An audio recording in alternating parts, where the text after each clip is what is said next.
Hey folks, last year I was kindly invited to join the 2025 jury for the Republic of Consciousness Prize, United States and Canada.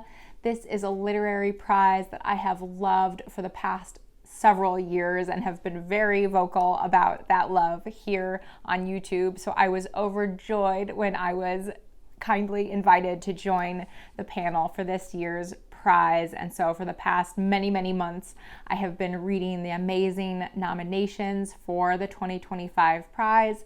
There's a total of 45 books nominated for the prize this year.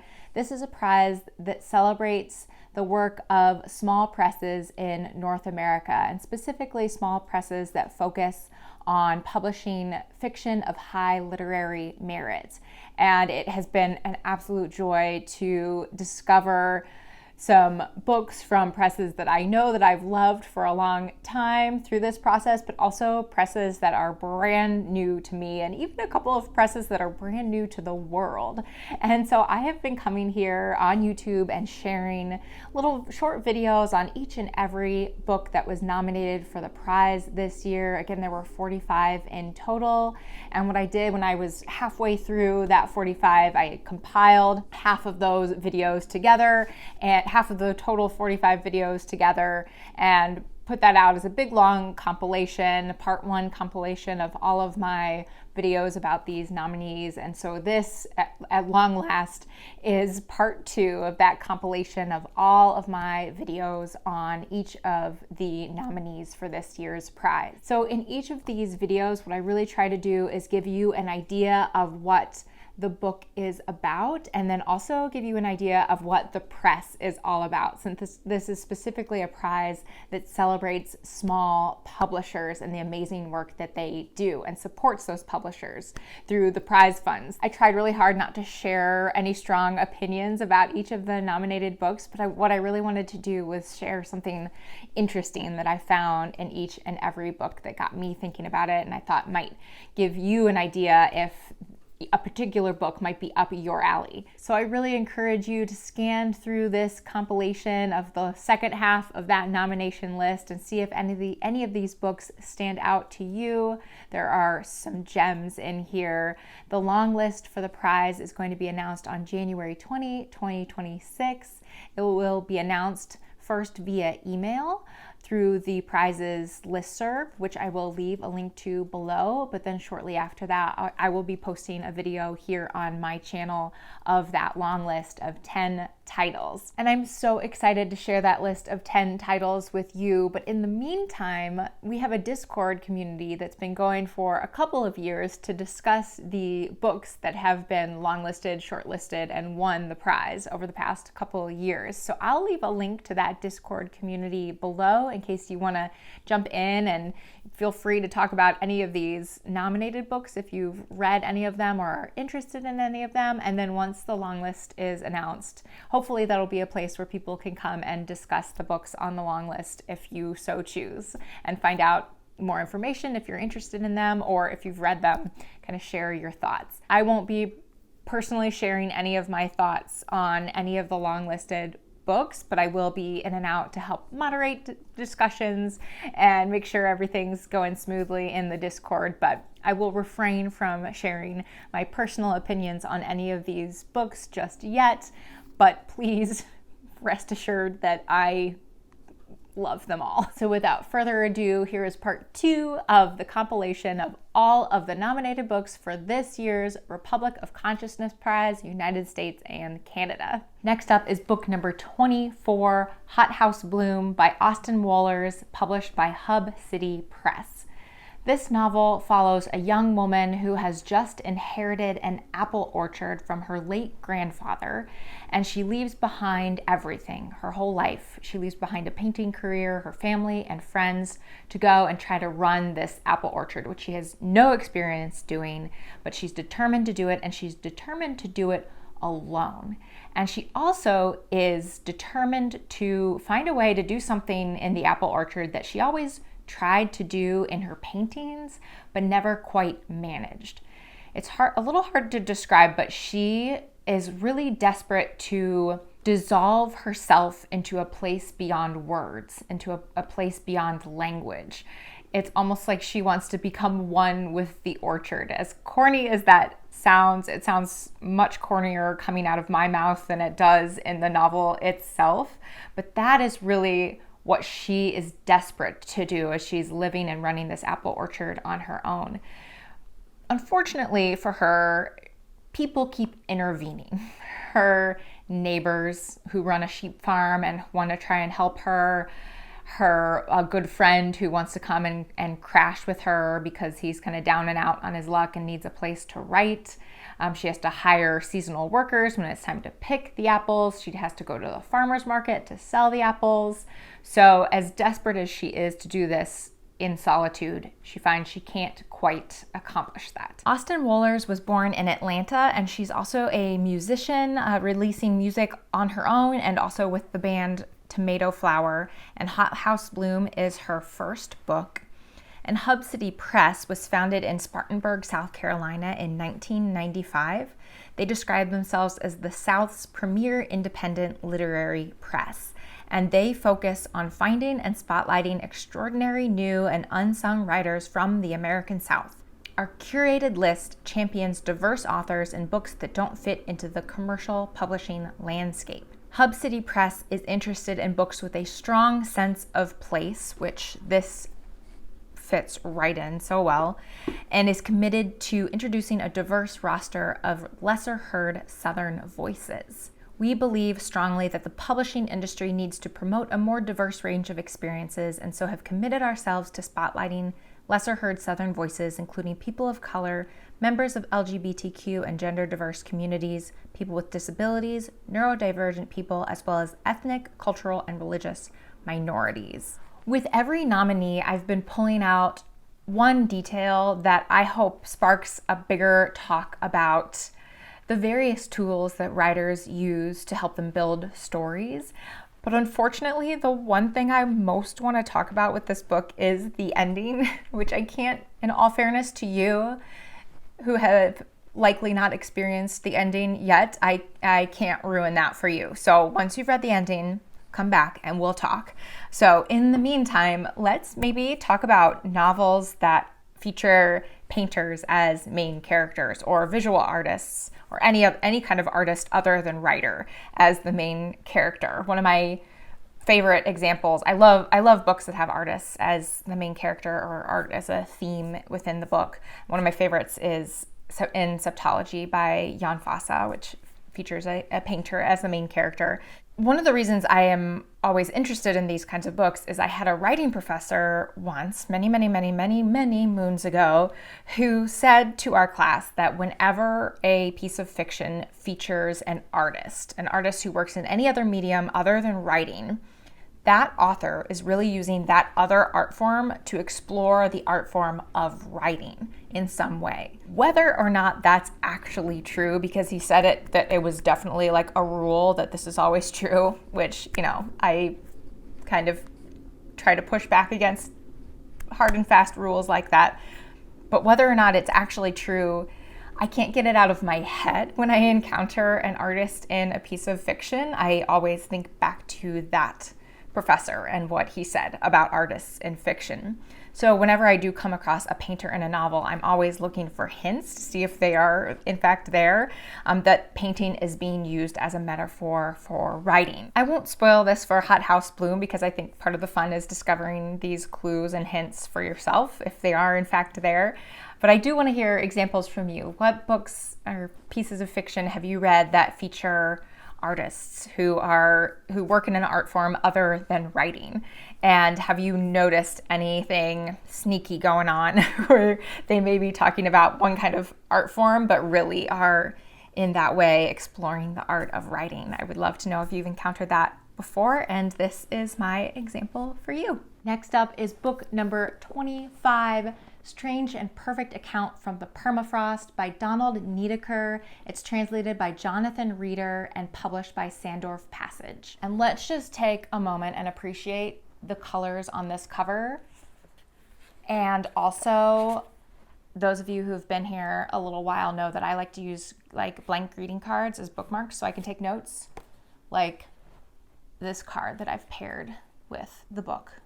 I mean, it's just So glorious. This novel is narrated by a nameless Dutch crew member who died in 1597 on a failed expedition to find a northeast passage from Europe to China, a real-life expedition that actually happened. And he narrates this novel from the grave. And the narrator speaks from his grave 400 years after his death, from his grave that is located on the Arctic archipelago of Novaya Zemlya. And in those 400 years that he's spent in this frozen grave in the Arctic, he has witnessed everything that has happened around him, from wildlife sniffing at the snow covering his grave, to the Soviet gulags that were set up on the archipelago, to nuclear bomb testing sites, to the encroaching thaw of the ground, of the permafrost that is slowly making its way towards him and his grave. But he also, during this time, revisits his life in 16th century Amsterdam. He recalls memories from his childhood, memories of his adventurous father and his loving mother and his storytelling grandmother. And there's little glimpses here and there of what life might have been like in Amsterdam in the 1500s. But it's all very loose and wandering. And one reviewer commented that the narrator's reflections drift like blown snow. It's almost like because the narrator can no longer wander the earth, he's almost wandering back and forth through time and even between people, because there are some shifts in perspective here as well. So he's wandering through time and through people across these 400 years since his death. Donald Niedecker has been hailed as the Zen master of Dutch literature and is an award-winning author, including in 2023, Strange and Perfect Account from the Permafrost won the prestigious Bordewijk Prize, and the jury praised the novel as a scintillating ode to language and history, which at the same time astutely sheds light on our own times. A novel to freeze yourself to. And Sandorf Passage is a nonprofit that publishes work that creates a prismatic perspective on what it means to live in a globalized world. It is a home to writing inspired by both conflict zones and the dangers of complacency. One of my favorite books from the Republic of Consciousness Prize last year, and it was even shortlisted for the prize, was The Case of Jem, which interestingly also features narrators who are deceased. So let's talk about dead narrators. I would love to hear your examples of books you've read and loved that feature narrators who are no longer among the living. I feel like there are lots of really incredible examples out there. It's such a fun thing to encounter in fiction, in my opinion. So my other example is The Case of Jem, which is actually a chorus, a suite of dead narrators who are all kind of testifying in a trial almost in that novel. I'll leave a link to my video on that book below so you can check it out. But just would love to hear, in your opinion, what the impact of having a dead narrator is. Often I feel like, for example, in the case of this book, that it gives them some kind of omniscience almost, like this narrator can weave in and out of other people's perspectives and can see beyond his own grave to what's happening in the world beyond. And also, as shown in this book, it can impact the narrator's relationship to time as well. Time has no meaning, or has a different meaning to a dead person than it would for a living person. They can move a bit more fluidly through time and through memory, and they can even, as in the case of this book and the case of Jem, have knowledge of events that have happened after their death, events that have happened around the world after they've left the world. I think it might also impact how we trust the narrator. I feel like there's a certain amount of authority that we give to someone who has made that passage through death, perhaps. Maybe there's more of a reason to trust their story, because why would they lie? They're dead. There's no reason for them to lie necessarily, but I'm not sure. I would love to hear your examples and kind of your experiences of reading fiction that feature a narrator who is no longer among the living. Love to hear your examples in the comments below, and this is my example for you. Next up is book number 26, Show Me Where the Hurt Is by Hayden Casey, and this is published by Split Lip Press. This, as the title would suggest, is a short story collection completely all about people who are hurting. There are 13 stories here, and they range from realistic but a little bit strange to outright surreal.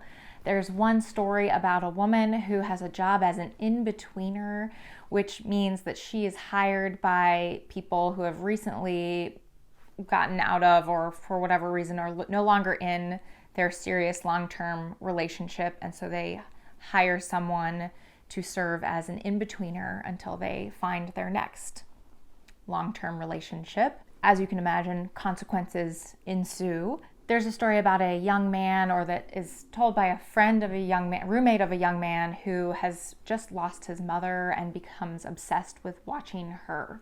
She was a yoga instructor, and he becomes obsessed with watching her yoga instructional videos. There's a story about a young couple who start sprouting each other's body parts. So like, I forget what the first body part is, but like a pinky, they lose their own pinky and sprout the other person's pinky, which is wild.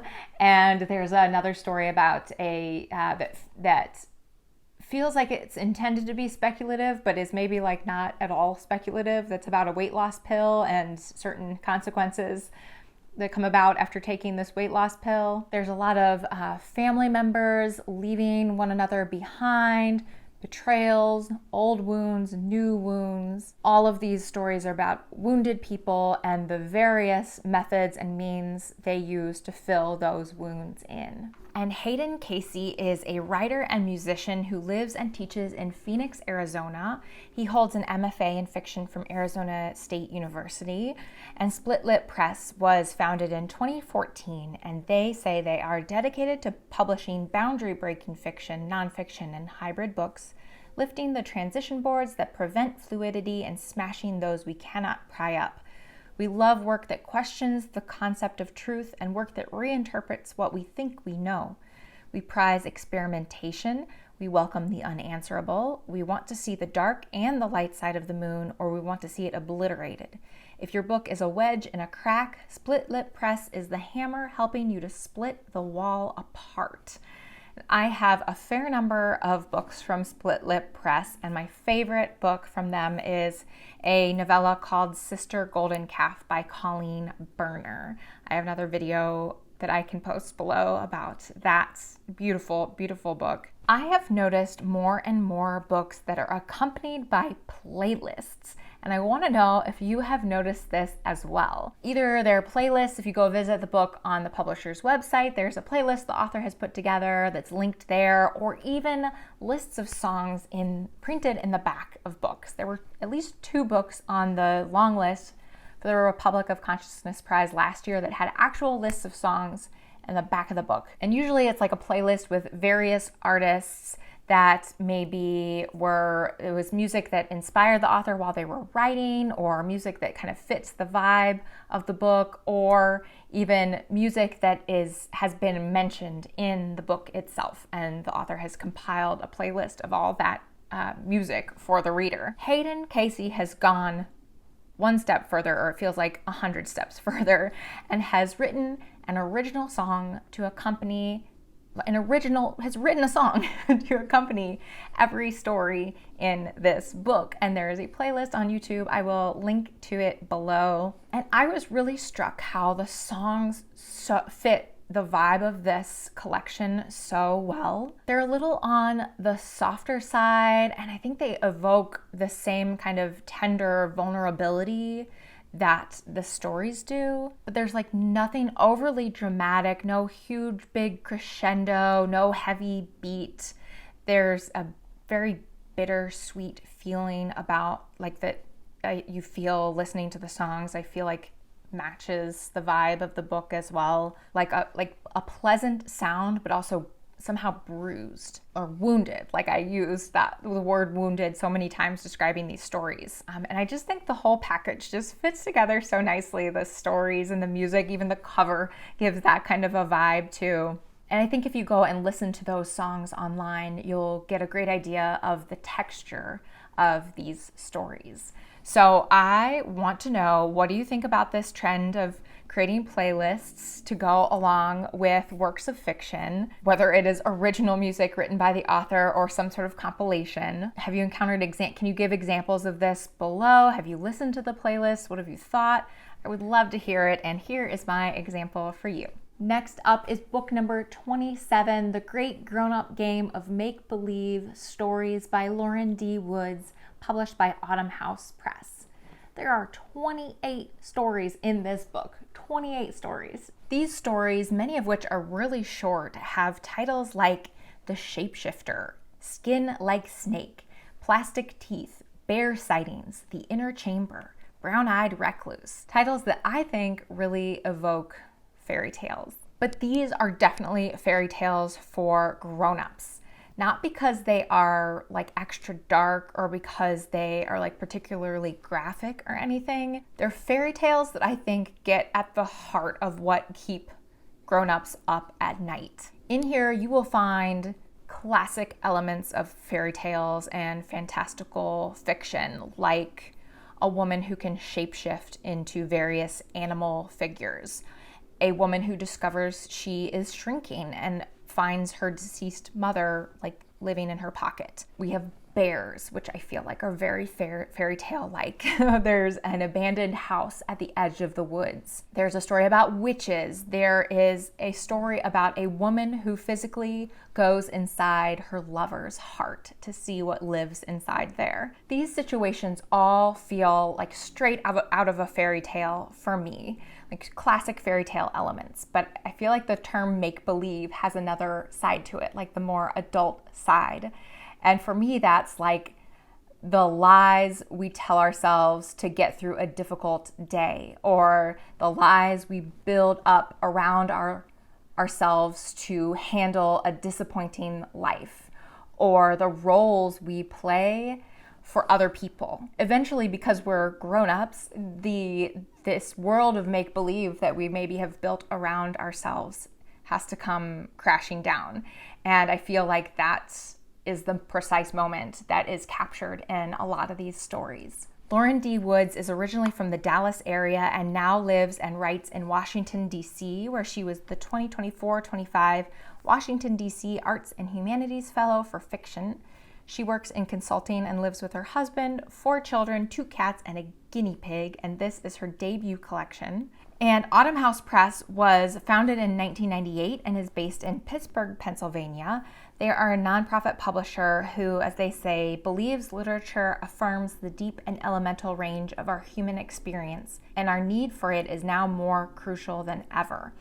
Hothouse is committed to championing debut, emerging, and established authors, and to supporting our authors throughout their careers. So I wanted to ask you today about other fiction that you have maybe read and enjoyed that uses this, is for adults, is written for grown-ups, but uses kind of a fairy tale structure or language or tone. And what do you see as the benefit of using that style in writing fiction for grown-ups? Because in here, these are all stories about everyday people and everyday occurrences. They're unpleasant or difficult situations, but they're still kind of everyday situations, like an overworked mother or an unsatisfying relationship, stuff like that, but like treated with almost like a fairy tale make-believe style. And so I got to thinking a lot about like what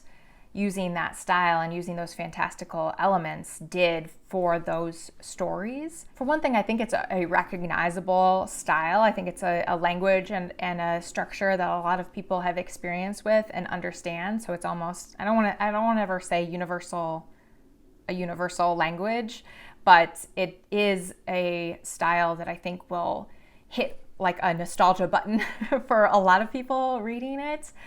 But also, I think it blows up, like expands what are mostly domestic issues to almost mythic proportions. So it gives them more gravitas almost. It lends a lot of importance and weight because like with fairy tales, you feel like there's a message, like something important is being conveyed. And so I feel like it's taking these everyday occurrences and giving them that weight. And I'm wondering if you've encountered other fiction that does this, and this is my example for you. Next up is book number 28, and that is Little Lazarus by Michael Bible, published by Clash Books. This novella follows teenagers Francois and Eleanor. They are a rebellious pair, each dealing with their own personal struggles in their own personal self-destructive ways. And the novel does give a bit of their background and their own personal stories, but it really spins around or is refracted through one specific single night when they are driving drunk down an isolated country road and disaster strikes. Every other element in this story kind of circles around what happened on this one night. And in fact, the story, as you go back to this one night, the story changes as it moves on from there, or turns in a different direction that it hadn't been heading before, or changes entirely. It's an interesting take on what is real. And it all circles around this one night. But Francois and Eleanor are not the only main characters in this book, not even the only perspectives we get in this book. We also get the perspectives of Lazarus and Little Lazarus. Lazarus and Little Lazarus are tortoises, and they each play a big role in the lives of Francois and Eleanor. Or we could actually say Francois and Eleanor play big roles in the lives of Lazarus and Little Lazarus, because the lives of Lazarus and Little Lazarus start before Francois and Eleanor are in the picture, and they extend way, way, way after Francois and Eleanor, all the way to the end of the world. So, whose book is this? Michael Bible is originally from North Carolina. His work has appeared in the Paris Review and Oxford American, among other places, and he now lives in New York. Clash Books is based in Troy, New York, and they publish literary fiction, nonfiction, and literary horror. I would not describe this as horror, but if you go and look at their website, you'll see, I feel like a lot of what I've seen come out from Clash Books is looks, at least from the covers, looks like literary horror. And they say they publish work that also blends and challenges genre expectations. They say Clash Books is where high and low art meet to make something fresh, new, and exciting. And they say we publish the books that are too good to be ignored, but that the bigger presses are too risk averse to publish. And my favorite of their taglines, they say we put the lit in literary. So let's talk about animal POV. The sections from Francois and Eleanor's perspectives are in first person, but for the tortoise sections in this book, it's in third person, but it's a close third. So we're still seeing the story through a tortoise's eyes, and we see events through their eyes, and we get their thoughts, even though it does feel like a bit at a distance. And I'm curious about your experiences with animal perspectives in fiction. Do you enjoy it? Do you have good examples of things you've read and enjoyed? It feels so obvious to say it, but I feel like the choice of animal, if you're choosing to have an animal POV, the choice of animal is really important. It has to fit with the themes and the rhythms and the tones of the novel. And so here I think it's key that we're getting the perspective of tortoises. It lends kind of their species lends a gravity to the sections from their perspectives, because they're such imposing animals, but they're also gentle. I don't know any tortoises, but the sense I get is that they're gentle and slow and heavy, and it just lends a gravity to their sections, almost like a wisdom. And I think that also comes from the fact that they feel so ancient, like as a species. They feel like they are from a time before. And that absolutely has implications for the themes of this novel in particular, which you will discover for yourself when you read it. So very important that we get the perspective of tortoises in this novel. I would love to hear your examples of animal perspectives in fiction. This is my example for you. Next up is book number 29, and that's Sing Lazarus by George Kors, published by Anxiety Press. And you heard that right. There are 2 Lazarus books nominated for the prize this year. The previous video I just posted before this one, book number 28, was Little Lazarus. This is Sing Lazarus. Such a strange coincidence. I had to put them right up next to each other. This is narrated in a stream of thought, stream of consciousness style by an unnamed narrator who is a middle-aged woman living in the suburbs of America. The author describes this narrator as someone who insists upon willful self-isolation. She has some very strong, and I would say a lot of us would say very questionable viewpoints about life, about people, about herself. And I think her questionable viewpoints, her questionable life choices, her strongly judgmental opinions have led to what the author calls self-isolation. And that's isolation really from her family, from her community. Her narration is strong and in your face from the very get-go. She works as a lawyer for a very shady sounding business, and she makes good money doing it, though she does not spend that money wisely. Money is very, very important to her. She does not let you forget this. She seems to make a lot of it, but refuses to help her mother, who is in financial distress and needs some help financially.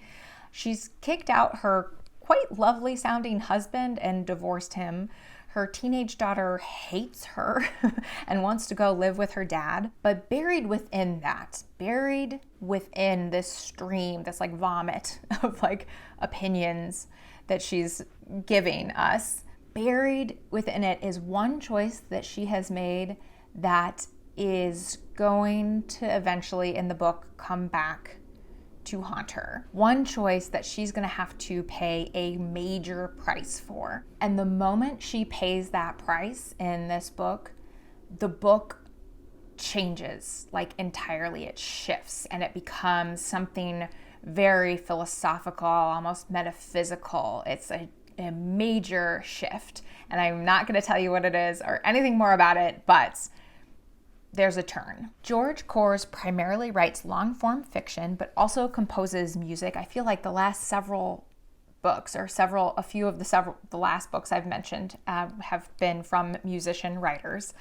He's also worked as a writing professor and librarian at universities in the District of Columbia, and his works are often rooted in philosophy, which I think you can really find here in Sing Lazarus. And he says in his bio that aside from his writing practice, he aims to provide a literary space on both Instagram and YouTube, which combats contemporary anti-intellectual trends. And I will leave a link to his YouTube channel below, so definitely check that out. The publisher is Anxiety Press, and they say on their website, "We hold the belief that books are compulsions steeped in raw human emotion and intellect, and our mission is to exclusively release those manuscripts that emerge from the fringes of societal norms.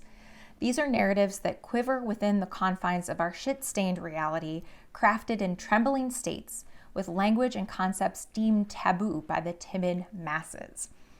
In our pursuit, we crave works that defy convention, pushing the boundaries of literary expression. We are drawn to atmospheres of unease, sensations that warp perception, and narratives that challenge the very notion of storytelling. Show us something uncharted or don't waste our fucking time." Just the description from the publisher gives me anxiety, like almost as if I'm the one wasting their time. So deep breath. This is another case of a publisher with a very bold mission statement and a book that I think perfectly holds up that mission statement, which I always think is really cool when those things so neatly align. This book to me feels like one big high dive. The narrator jumps right in, and right from the get-go, the narration doesn't slow down, it doesn't look away, it doesn't pivot. even right up to the very end. There are sections, but within those sections, there are no paragraph breaks. You jump off and you're in it. There's no winding up. There's no stopping to look at the scenery. There's no pause to like transition to a new scene, really. Any dialogue you get isn't, or most of the dialogue you get isn't really dialogue. It's speech that is like worked into this word vomit from the narrator. The whole thing is just one plummeting jump. And I want to know if you've read any other books like that. The one that like just initially came to mind was Hearst 07769, which you also kind of feels like you can't slow down because it's one single sentence. It's the whole thing is just a single sentence. But that doesn't feel quite right because that book does go into other characters' perspectives, and it does feel like it gives you a little chance to breathe here and there, just a little bit. So it's not the perfect comparison. I feel like what I'm talking about mostly happens in like first-person narrated books. And I would love to hear if you have any examples. And this is my example for you. Next up is book number 30, Diving Board by Tomas Downey, translated by Sarah Moses and published by Invisible Publishing. As I was reading these 19 stories, I wrote down in my journal that they felt kind of horror adjacent. I wouldn't say this is a collection of horror stories, but there are enough chilling elements in here that it feels like it's coming close. And as I was finishing up reading the book, I was checking out the blurbs and noticed it was blurbed by authors like Mariana Enriquez, who wrote Our Share of Night. I haven't read Our Share of Night, but I know a lot of you have. Who wrote Our Share of Night, which would definitely be shelved in the horror section. And I feel like the kinds of authors that are blurbing books are often a clue as to what kind of fiction you are looking at. And so I feel like my assessment of this as horror adjacent is getting near the mark. Most of these stories have some sort of fantastical or speculative element, though not all of them do. There are ghosts, there are magic seeds, there are aliens in here. There are many recurring themes in here, such as family and losing a loved one, failed relationships, the trials of parenthood come up again and then again and again in these stories. There is a story about sisters who conduct a pig sacrifice in order to fix something not so good happening at home. There's a story of a young mother who insists on performing her remote job while also caring full-time for her baby, and she makes some questionable parenting choices along the way. There is a story about a father who takes his daughter to the local pool, and she begs and begs and begs him to let her jump off the diving board until he finally gives in, and the ending of that story is incredible. There's a story about a woman who is haunted by her dead partner. There's a story of a woman who is told again and again and again and again that her husband has been killed during war. But the overarching link between these stories is I feel like every single one of them leaves you with a sense of unease, a feeling of unease is how I felt leaving this collection. Tomas Downey is a translator, screenwriter, and author. He was born in 1984 in Buenos Aires, Argentina, where he still lives. Invisible Publishing is a small, scrappy, and seriously good producer of contemporary fiction, nonfiction, and poetry with an emphasis on Canadian authors. And they say, as a not-for-profit publisher, we are committed to publishing diverse voices and stories in beautifully designed and affordable editions. At heart, we are makers. We work hard on every book we publish to ensure the author's vision is fully realized and to help them reach as many readers as possible. I am really drawn, you all know that I love weird fiction, but I am also really drawn to story collections that actually mix realist fiction with the fantastical or the speculative. And this collection does exactly that. Most of these stories have something fantastical or unreal happening, but there are stories in here that are grounded in reality, or at least there's not anything overtly like impossible or speculative going on. What I find so interesting is the juxtaposition of those two modes. And I think that when you have them together in one collection, each genre, I use that word loosely because I can't think of another good one, but each like genre lends its strengths to the other because they are in stories that are button up right against each other. The first story, for example, is about this fog or cloud that basically sets off a plague, and it sets up the whole collection with this feeling of something eerie or unsettling or otherworldly. But then the second story is, for the most part, from what I can remember, is a purely realistic family drama. But the eeriness of that first story lingers into the second one. And so I feel like that juxtaposition makes even the realistic stories feel haunted. And then the speculative stories, I think, borrow some of the emotional weight from the stories that are grounded in realism.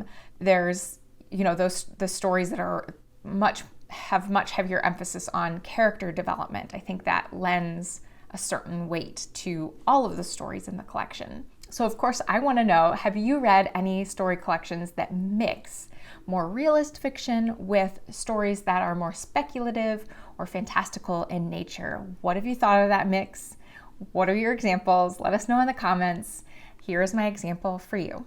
Next up on my list is book number 31, Small Scale Sinners by Maureen Sohail, published by Public Space Books. This is a debut story collection featuring 12 stories that are set in both Pakistan and in the United States.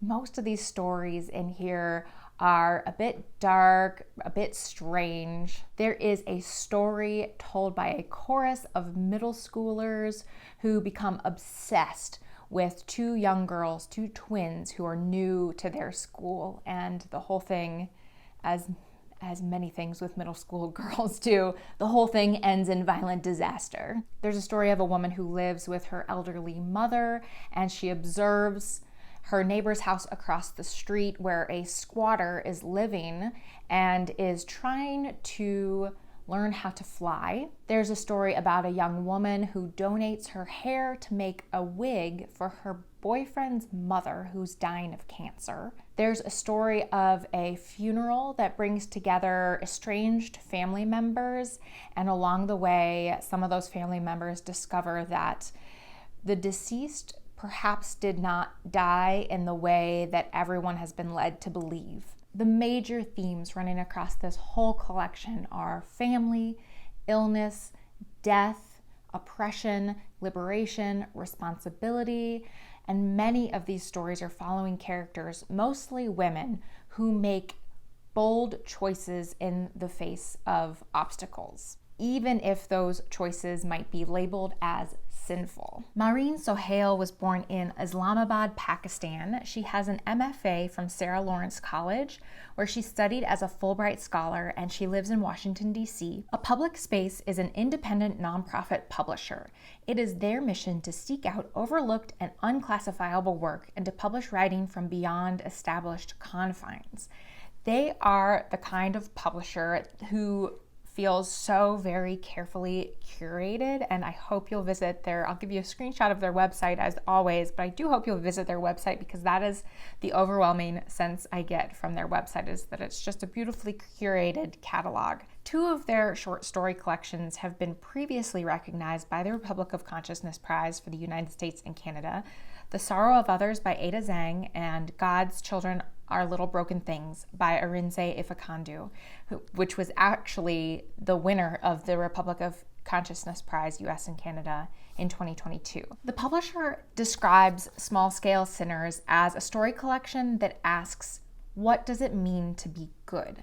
And that's how the publisher phrases it. But I think maybe an even better question asked by this collection is, who gets to be good?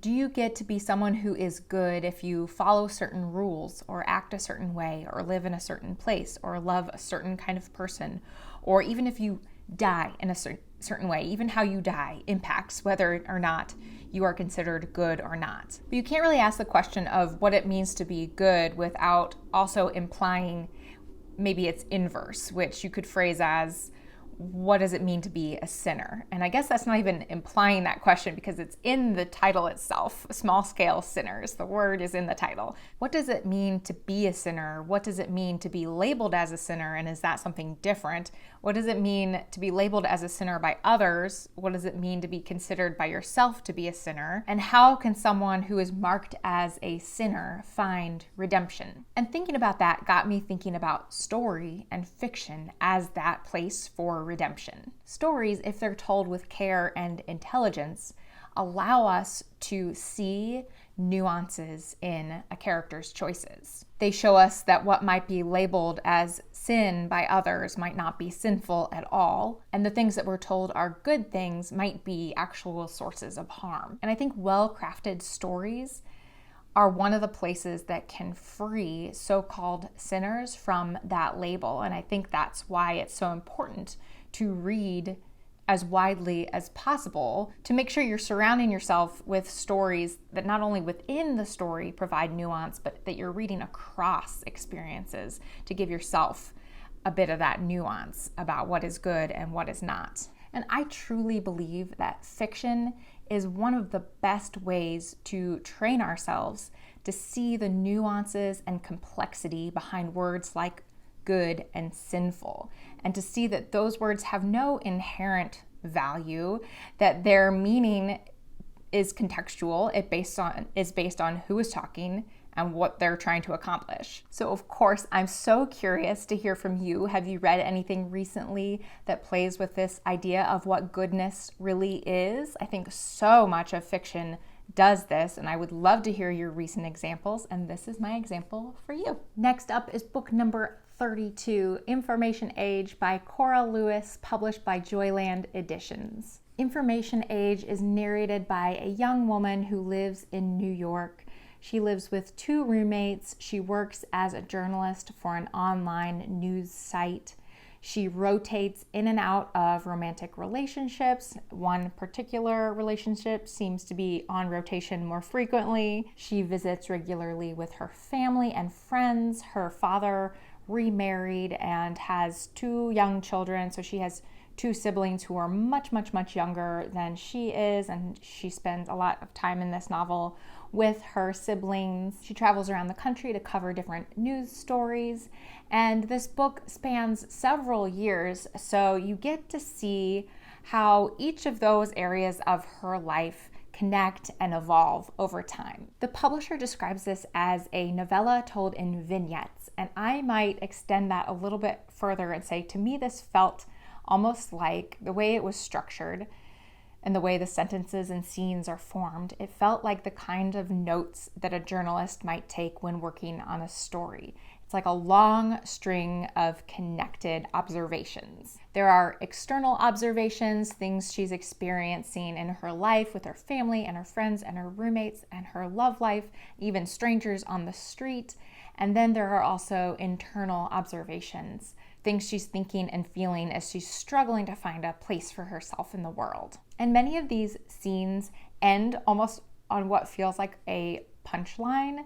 There is a regular rhythm to these vignettes or observations where there's like a setup, description, and then something funny or poignant. And then you move on to the next scene. Setup, payoff. Setup, payoff. And it's just this regular rhythm. And then, of course, another significant aspect of this novella is the title, which is Information Age. And I think it speaks to a few different things. It points to the time we're living in and the way we share and perceive information. Information is gathered in mass, like the observations in this novel. Lots of information, but shared in snippets, shared in short bursts, like think of a tweet. Nothing goes in real deep for a long period of time. It's just, oh, dogs barking. So think of a tweet. We see something short that's meant to make us feel a certain way, and then we move on to the next thing. But also Information Age, I think, could be seen as the season of the narrator's life that she's living in right now, where she's kind of in information gathering mode. She's trying to figure out who she is, where she belongs, what she wants, and how to get it. And Cora Lewis is a writer and reporter who currently works at the Associated Press in New York, and she previously worked at BuzzFeed News. She lives in Brooklyn near Sunset Park. And Information Age is Joyland Edition's first book, which is so cool. Joyland Publishing is the independent nonprofit publisher of an award-winning literary journal, Joyland Magazine, and Joyland Editions, which they launched just this year in 2025, is a small press publishing 2 novellas each year. So I would love for you to tell me about other novels, other fiction that you've read that's structured like this. Even some narrative nonfiction, I feel like, is structured in vignettes or sketches. I want to know what impact does this style and structure have for you? One reviewer used the word curating in their blurb for the book, and I think that's a great way to think of it. It does feel like curation.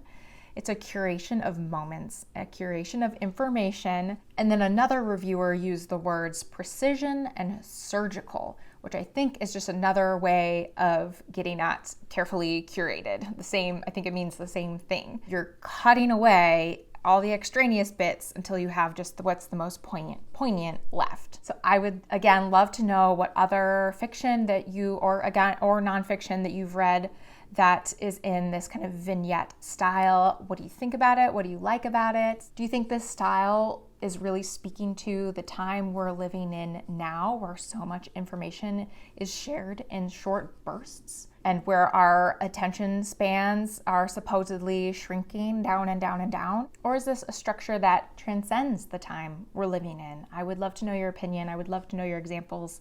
I think also of Jenny Offel's 2020 novel Weather, which I loved, which also felt like it's shared in like sketches and vignettes. Let me know your other examples in the comments, and this is my example for you. Next up is book number 33, All Trap, No Bait by Joseph Worthen, published by Tortoise Books. Set in the summer of 2020 in Mobile, Alabama, this novel follows a young woman named Bev who is very down on her luck. She is out of work due to the pandemic. She's about to lose her housing. She's about to become homeless because her roommate is moving in with her boyfriend, and Bev can't afford the rent on her own, let alone not even just the rent. She can't even afford food on her own. She's basically estranged from her mother, and her only community, her only friends other than her roommate, are from a poetry collective called Dark Secret Alabama, which is filled with, as the publisher calls them on the back of the book, filled with weirdos and social pariahs who communicate mostly through an online chat room and write poems with titles like Fucking a McFlurry for as long as I can. So Bev is already on a downward trajectory when she gets a message in Dark Secret Alabama's chat room from someone claiming to be a demon who has access to information about Bev that no one should have access to, and who starts to blackmail Bev through this information that she has. And through this blackmail, the demon has Bev perform strange tasks throughout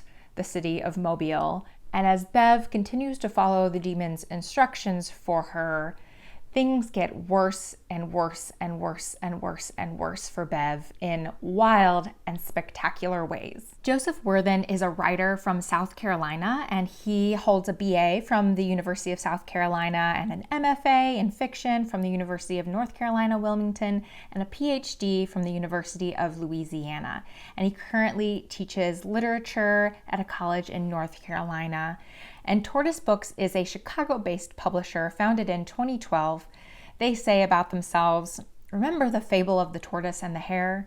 We all learned as kids that slow and steady wins in the end, but the publishing industry's dominated by the hares. You've seen them, fast-reading, fast-selling books with a big name on the front.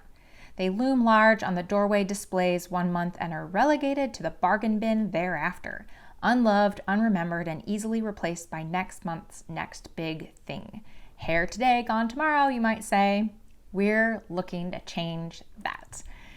And I'm becoming a big fan of tortoise books. I'm slowly, like a tortoise, acquiring, there's a tortoise theme among these nominations. There was a book previously with tortoise characters. Anyway, I am acquiring a good number of books from tortoise books, and I especially love a novel called Gunmetal Blue and a memoir called Strip that they've published. So I want to return for a moment to the McFlurry poem I mentioned previously, if you'll allow it. I read the title of the poem to my husband, and he was like, what do you read? Because I thought it was delightful. But I want to read to you a passage surrounding the mention of that poem. And it's in a section where Bev is describing her first encounter online with the Dark Secret Alabama collective. And later in this passage, there's a reference to a poet laureate that Bev has seen speak when she was in college.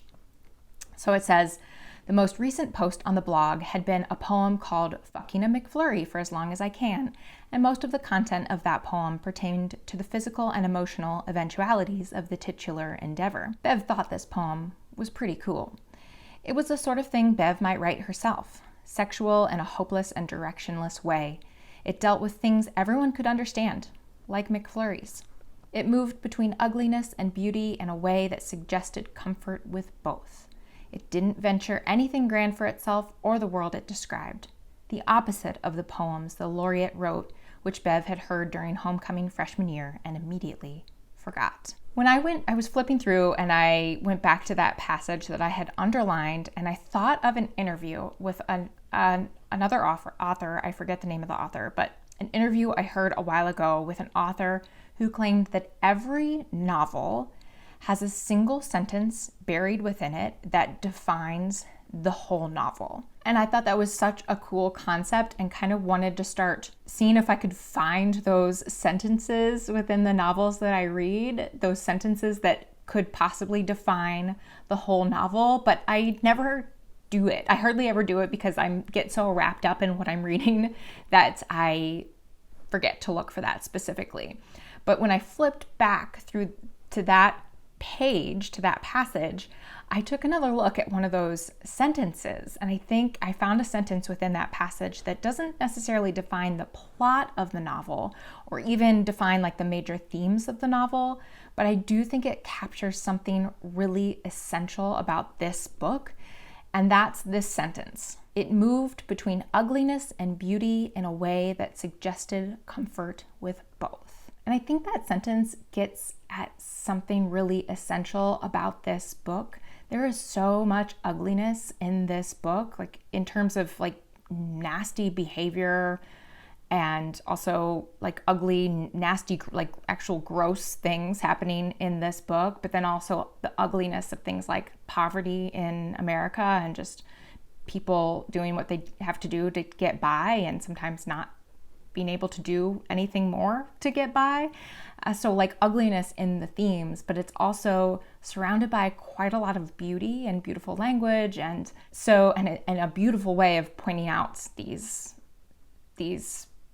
unsettling situations. A sentence just really struck me as getting at the core of something about this book. And so what I'm wondering is what you think about that idea generally, about the idea that there might be hidden within every novel a sentence that contains the whole novel or contains at least something essential about the whole novel, if not containing the whole novel itself. I want to know what you think about that idea and maybe challenge you to look for that in the next book you read, or if you actually have examples from books you've read and loved. I would love for you to leave that in the comments below. Always love to see your examples, and this is my example for you. Next up is book number 34, Little World by Josephine Rowe, published by Transit Books. This novella follows the traveling corpse of a saint. The body of this saint is the body of a young girl, a young teenage girl, who could be from any century. It's hard to pin down exactly what time she's from because she's wearing, for one thing, she's wearing a mishmash of period clothing. And for another thing, her body is not decomposing. So at all. So she could be from any time, for all we know, in the beginning of the novella. And we watch as she changes hands, first from as she arrives on the doorstep of a lonely man who lives in Western Australia right after World War II. And then she makes her way to the hands of a woman in her 30s who's traveling cross country in Australia in the 1970s. And along the way, we learn a little bit about the sad background of this young girl saint's life. We learn about the old lonely man's history, his career in Micronesia. We learn about the 30-something woman's very, very sad past. And it's all, these couple of stories are linked very much in like a paper chain kind of way. The saint has a sort of consciousness, and through that consciousness, or maybe it's not really clear if it's through her consciousness or if it's in some sort of other spiritual way, she impacts the lives of these few people that she encounters or who take her in. And she impacts their lives in, it's hard to say if she impacts their lives in small or big ways. It's hard to say whether their lives would have been all that much different if she hadn't come into their lives, but she does certainly have some sort of influence over what happens to them after they encounter her. And Josephine Rowe is an Australian author, a prize-winning Australian author who's written 3 short story collections and 2 novels, and she currently lives in coastal Victoria. And Transit Books is a nonprofit publisher of international and American literature based in the San Francisco Bay Area. They were founded in 2015, and they say they are committed to the discovery and promotion of enduring works that carry readers across borders and communities. Hence the name Transit. Some of the most recognizable books that they have published include I Who Have Never Known Men and several books from the Nobel laureate Jan Fosse. The New York Times review of this novella called it atmospheric, and I would have to agree. This is a very atmospheric novel, and so I want to talk about this concept of atmospheric novels, or I've heard them described online as like vibes only novels, meaning the plot is not the primary focus of the book. Instead, the novel is a space that's more defined by tone and imagery and sensory detail, and it's less about what happens and more about what is it like to be here. And it kind of tries to put you into a mental or an emotional state more than it tries to get you from like point A to point B. And I got to thinking about why an author would choose this stylistic approach. Maybe it's just what they like to write, or maybe it fits with what they're trying to say. In this case, this is a book about the body of a saint, which comes with all sorts of religious connotations, but there's certainly a spiritual element to that. And when I think of a spiritual space, I picture somewhere that is quiet and a little kind of ambiguous, maybe foggy. I don't know. That's what I'm getting when I hear spiritual. And that's also how this book feels. It invites more questions than answers. And that's also something I think of when I think of something spiritual. I think of big questions. And it's not trying to resolve anything necessarily, but maybe it is trying to change the state, the mental, emotional state that you're in as you're reading it. And I said earlier that I wasn't sure exactly how the saint, it's not clear exactly how the saint impacts the lives of the characters she encounters. I'm not sure she changes them in any kind of big positive way because, spoiler alert, they all kind of end up rather alone. But maybe it wasn't necessarily about resolving their life problems, but changing the state they experience those problems in. So I think that the atmospheric tone of the novel really matches kind of the whole point of the book. And I would love to hear examples from you, as always. What are some atmospheric novels that you have read? Why do you think the author chose that kind of style for those books? Let me know your examples in the comments, and this is my example for you. Next up is book number 35, All That Dies in April by Mariana Travasio, translated by Will Morningstar and Samantha Schnee, and published by World Editions. This short novel follows one family who lives in the arid mountains above Argentina's Pampas region. A married couple, Lina and Relicario, struggle to survive as their homeland becomes increasingly dry. Water becomes nearly impossible to find. And they argue constantly about whether to stay or whether to leave to find somewhere better to live. Lina is on the side of leaving. She wants to go try and track down their son who left ages ago, years, I think it's like 12 or 15 years before their son left to go find work and water. And she wants to go track him down. She's desperate to leave. But Relicario desperately wants to stay.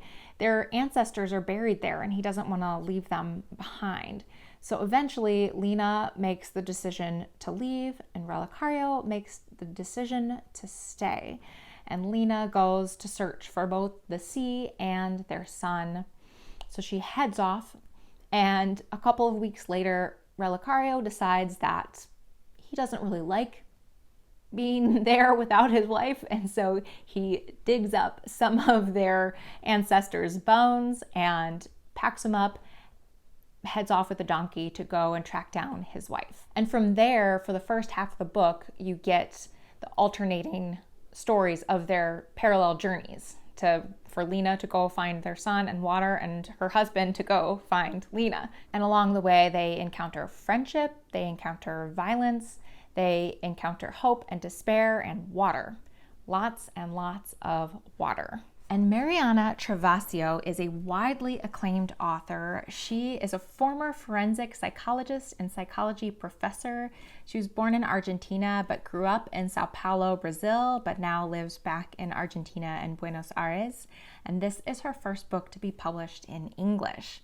World Editions is a publisher that, as they say, promotes voices from around the globe by publishing books from many different countries and languages into English translation. Through our work, we aim to enhance dialogue between cultures, foster new connections, and open doors which otherwise may have remained closed. And one of the blurbs for this book calls it a roadless road novel because they really aren't on a road. They are walking through wilderness, but it does feel like a road novel because they're on this journey. So I want to talk about something that I've talked at length about in an older video, and that is the road novel. It's such a compelling structure for a story. I think a lot of us are drawn to it because it's an adventure. Like, who wouldn't want to follow along on an adventure? And my previous video about road novels was actually about the lack of female character-led road novels and how stories about adventures on the road tend to be about men having those adventures on the road, and women's stories are often more relegated to the home space rather than adventures on the road. But here in All That Dies in April, we have Lina, who's the one who is desperate to set out on the road. And of course, I think one of the first things that comes to the mind of many, myself included, when thinking about women on the road alone, is the danger that they might encounter, particularly danger from men. But remarkably, Lina encounters only helpful people on her journey. And violence against women is a theme in this book, but it doesn't become a theme while Lina is on the road. I don't want to give any spoilers away, but it is not while Lina's on the road that this theme comes up. And as I was thinking about this as a road novel, I was realizing that there are so many different types of road novels. You have road novels where I feel like this is maybe the standard go-to, what people think about when they think about road novels, in particular one very famous road novel, where the journey is more about growing up or coming of age or finding yourself rather than being a story about the destination itself. It's more about the inner journey, and specifically the inner journey of coming of age. There are also other kinds of road novels. So the road novel that's in the video I did previously that I mentioned earlier is about a novella called Sister Golden Calf. And that novel is really about grief and about how loss can set you adrift on a road that seems endless, but hopefully leads eventually towards healing, even if that route seems circuitous. This road novel is much more fable-like than I feel like those other two examples are. Much more fable-like. It's very much a road novel about reaching a promised land, but the whole time you have a sense that this is going to be a false promised land. So of course I'm curious, what other types of road novels have you encountered in your reading? Let me know the examples in the comments below, and this is my example for you. Next up is book number 36, Benbecula by Graham McCrae Burnett, published by Biblioasis. Malcolm McPhee lives alone on a sparsely populated Scottish island called Benbecula in the mid-19th century. He's basically an outcast in his community, struggling to survive. His main human contact is with a woman who stops by every few weeks to help him clean up, draw him a bath.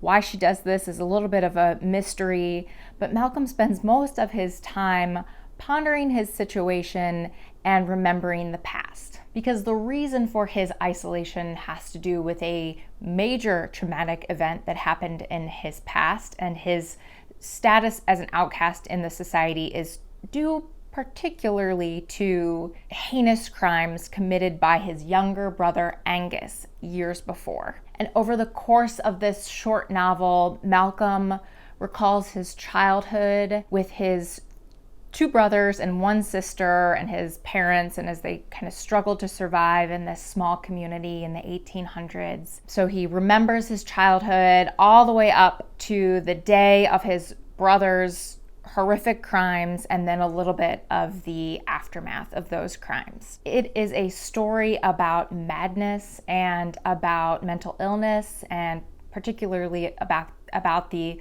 lack of understanding of mental illness at that time. It's about poverty and work and about inherited family traits. It's also an immersive experience of small island Scottish life in the 1850s, 1860s. But most of all, it is an exploration of a small community, but particularly of what happens when you are an outcast within an already small community, and what happens when you are closely associated with an outcast in a small community. What does that do to your status if you are close to someone who is ostracized by a small, close-knit community? Graham McCrae Burnett is the author of 5 novels, including Booker shortlisted His Bloody Project and the Booker longlisted Case Study, which was also named as one of the New York Times 100 Notable Books of 2022. He was born in Kilmarnock, Scotland, and now lives in Glasgow. And Biblioasis is a literary press based in Windsor, Ontario, who is committed to publishing the best poetry, fiction, and nonfiction in beautifully crafted editions. They happen to be one of the publishers I probably have the most books from, and they also have a great blog online called The Bibliophile that I highly recommend checking out. So this novella, I don't think I mentioned when I summarized it, this is based on a true story of a young man who murdered several members of his family in 19th century Scotland.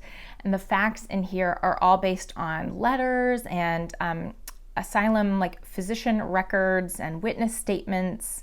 And Graham McCrae Burnett actually lays out his research and the general summaries of the contents of all those documents in a really comprehensive afterword, which was really rewarding to read through after reading the novella. And it goes really into detail about the case, what's known about the case and its aftermath. And I love historical fiction that takes really obscure historical events that maybe the author some kind of randomly came across somehow and then obsessed over so much that it eventually became a novel. And in the acknowledgments, Graham McCrae Burnett says, I first came across reference to Angus McPhee's murders in Malcolm Archibald's book Whiskey Wars, Riots and Murder in the 19th Century Highlands and Islands, which was a book published in 2013. So obviously he came across this little story, this case, and obsessed over it and turned it into a whole novel. I would love to hear your examples of other novels that you have read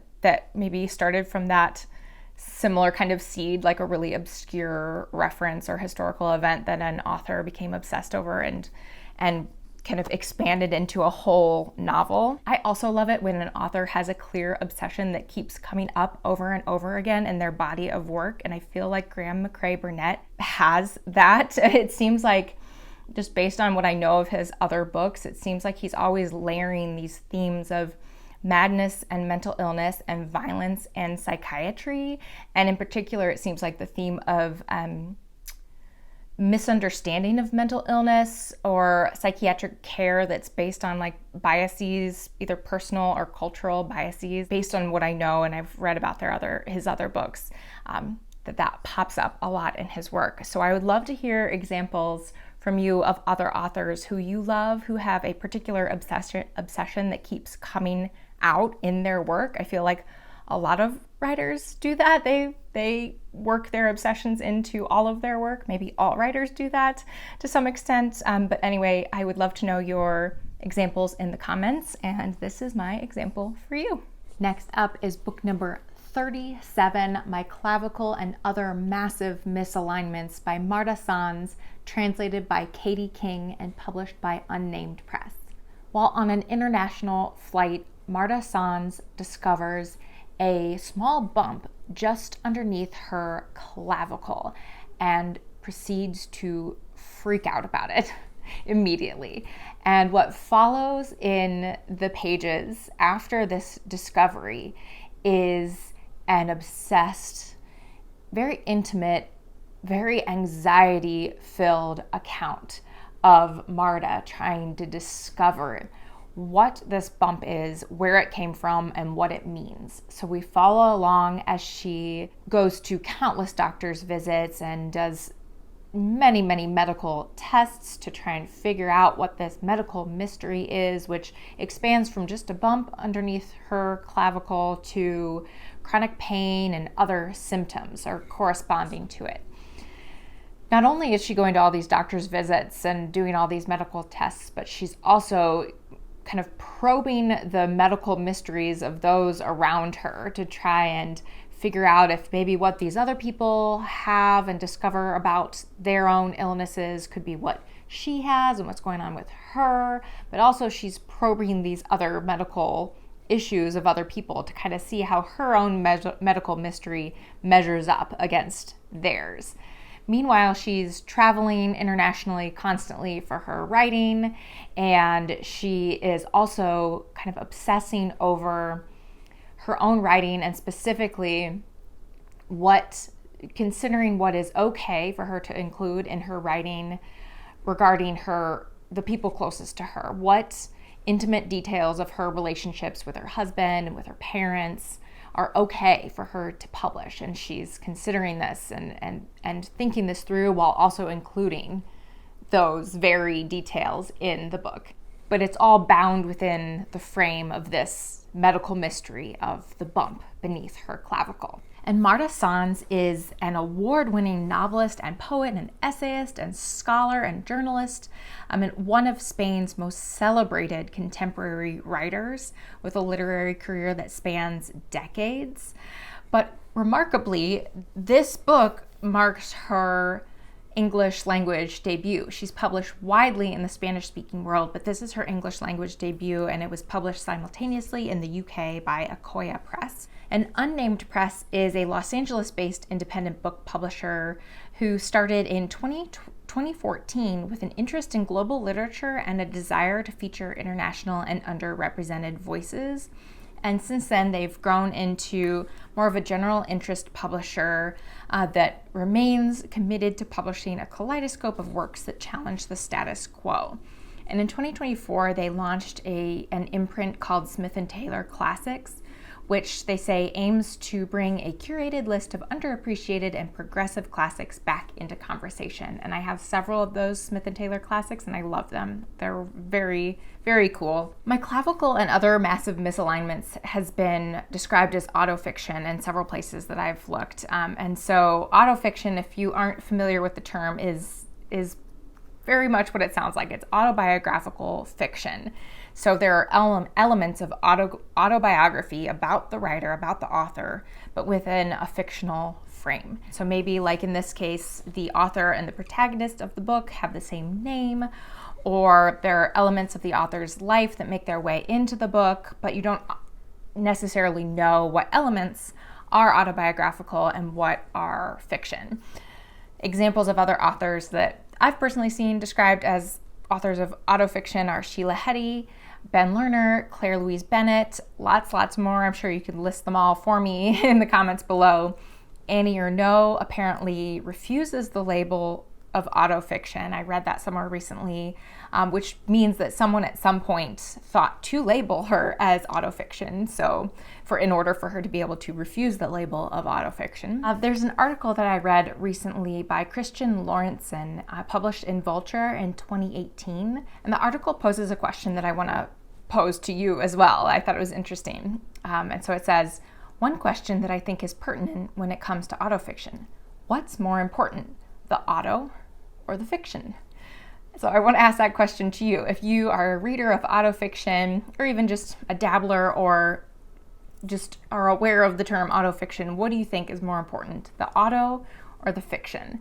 And in this article, I think Lorentzen eventually comes to the conclusion that it's the fiction part that is the more important of the two. For me, I'm not so sure. When I read autofiction, I think I generally go into it, and I've noticed this about myself, I generally go into it without realizing I'm doing it. I go into it reading everything as if it is factually true. And then at some point, usually about halfway through, I suddenly realize, it's like it dawns on me every time, this doesn't necessarily have to be true. Like, most of this could be made up. Some of this could be made up. I don't know what's made up and what's not. And then from that point on, I read the rest of the book as if none of it's true. And so it just is a pattern I've noticed about myself when I'm reading something labeled as autofiction. And I think for me, it's that tension that makes it autofiction. It's the fact that it's both autofiction, it's both autobiography and fiction, and it's neither autobiography nor fiction. It's that weird tension that you have going on there that makes it autofiction and makes it interesting to think about and to read. It doesn't matter what elements of it are factually true and what elements are truth that the author is using fiction to get to. Does that make sense? There's factual truth, and then there's truths revealed by fiction, truths revealed by making something up, deeper truths maybe. It doesn't matter which is which. They come together to build the novel as a whole. I would be so curious to hear what autofiction you have read, what autofiction you have enjoyed. Is it a genre, I guess you call it a genre or a subgenre that you've enjoyed? Let me know your examples in the comments below, and this is my example for you. Next up is book number 38, The Adjudicator by Susan Deitch, published by Green City Books. This is a cyberpunk thriller that's set several generations into the future in a world where everyone's genetic code is basically controlled by the state and or by major corporations, which are basically the same thing. So parents in this world, when they decide they want to start a family, they fill out a survey for what attributes they want their child to have. They turn that survey into a corporation. Their baby is grown in a lab and then is delivered to the parents just by hand after 9 months, is given over to the parents. All inherited illness, whether mental or physical illness, has been eliminated by this gene editing. It doesn't exist anymore. So enter the protagonist, Zeddy Lowe.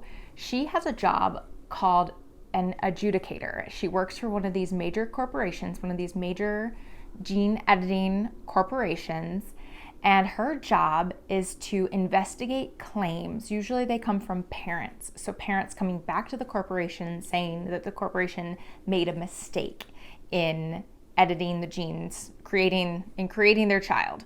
It made a mistake in the genetic code of their child, and it is her job to investigate those claims. But as technology gets better, fewer and fewer of these mistakes are made. So basically, Zeddy's job is becoming obsolete. They don't really need her anymore because there are no mistakes. There are no mistakes being made anymore. This book opens on one day when one particularly intriguing case lands on Zeddy's desk, and it sets her off on a dangerous, wild hunt for answers. And one other thing, Zeddy has a neurological disorder called mirror touch synesthesia, which means that she can feel the emotions and the sensations that are being felt by anybody around her, which in a world of supposed perfect genetic control should not be something she's able to do.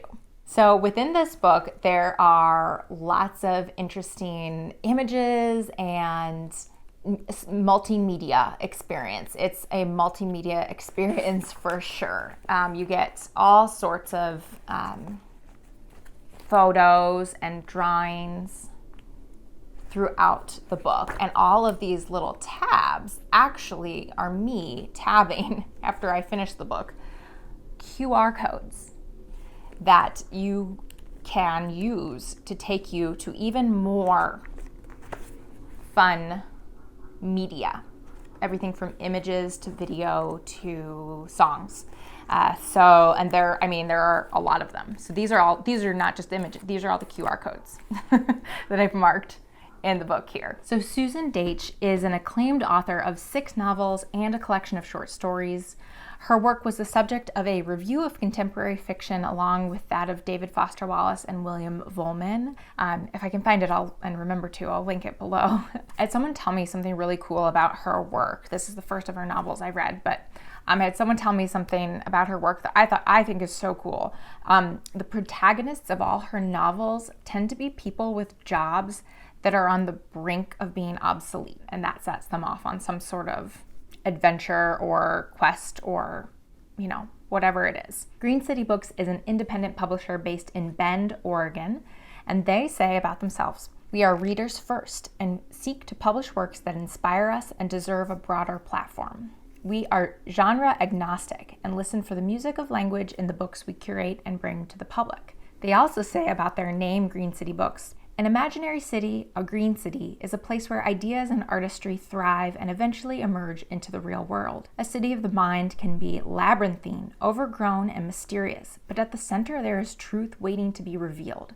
To write is to unfold the topography of the mind in the real world and invite others to explore this terra incognita. The discovery of the unknown, whether through science or the arts, makes life meaningful." So I want to talk about these QR codes that are in this novel. This is the first time I've come across something like that in a novel. It's already an interesting decision to include other media like photographs and drawings in a novel, but the whole QR code is something different entirely. It is a decision to include media that cannot be understood unless you go outside the book. Here's the thing though, I do not read with my phone anywhere nearby. I won't ever. Books and phones for me are two things that don't mix. It's like drinking orange juice after brushing your teeth or nails on a chalkboard. I cringe at the very thought of touching my phone while I am reading a book. Encountering the QR codes were really like encountering little coded messages that I couldn't understand, and nor would I understand because of my refusal to go get my phone.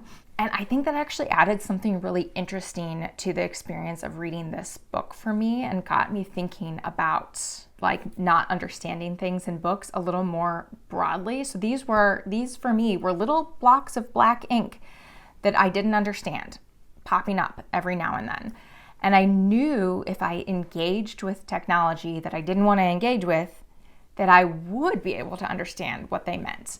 But I didn't want to engage with that technology, and that was an active choice I made while I was reading. And I think there are implications regarding the themes of the book in terms of technology and choice and the intrusion of technology into all spaces of life. But I also think that the author is playing with the act of reading itself. She's forcing us to choose between stepping out of a world in order to fully understand that world, or choosing to stay within that world knowing that we won't fully understand it if we remain within it. And I think it's a fascinating way to play with the reading experience. So it brings me kind of to a broader question that goes beyond QR codes and goes more generally to encountering something that you can't read, something coded or something you don't understand within a book.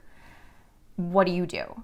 Are you someone who stays immersed, chooses to stay immersed within the book, knowing that you are missing something, knowing there is something you don't understand, but you choose to stay immersed within that world? Or are you someone who will get up and go find the answer so that you understand that piece of information, whether it's a definition of a word that you don't know, a historical event you're not familiar with, a scientific principle you aren't familiar with? You will get up and go leave the immersion of that world to go find that answer so that you more fully understand the world. I am someone who chooses not to leave the immersion of the world. I would rather not understand something but stay immersed within the world of a novel than to leave the world of the novel to go look something up so that I understand the world. I might afterwards go look up photos of a place that I'm not familiar with or information about a historical event that I don't know, might being the key word there. I don't always remember to do that.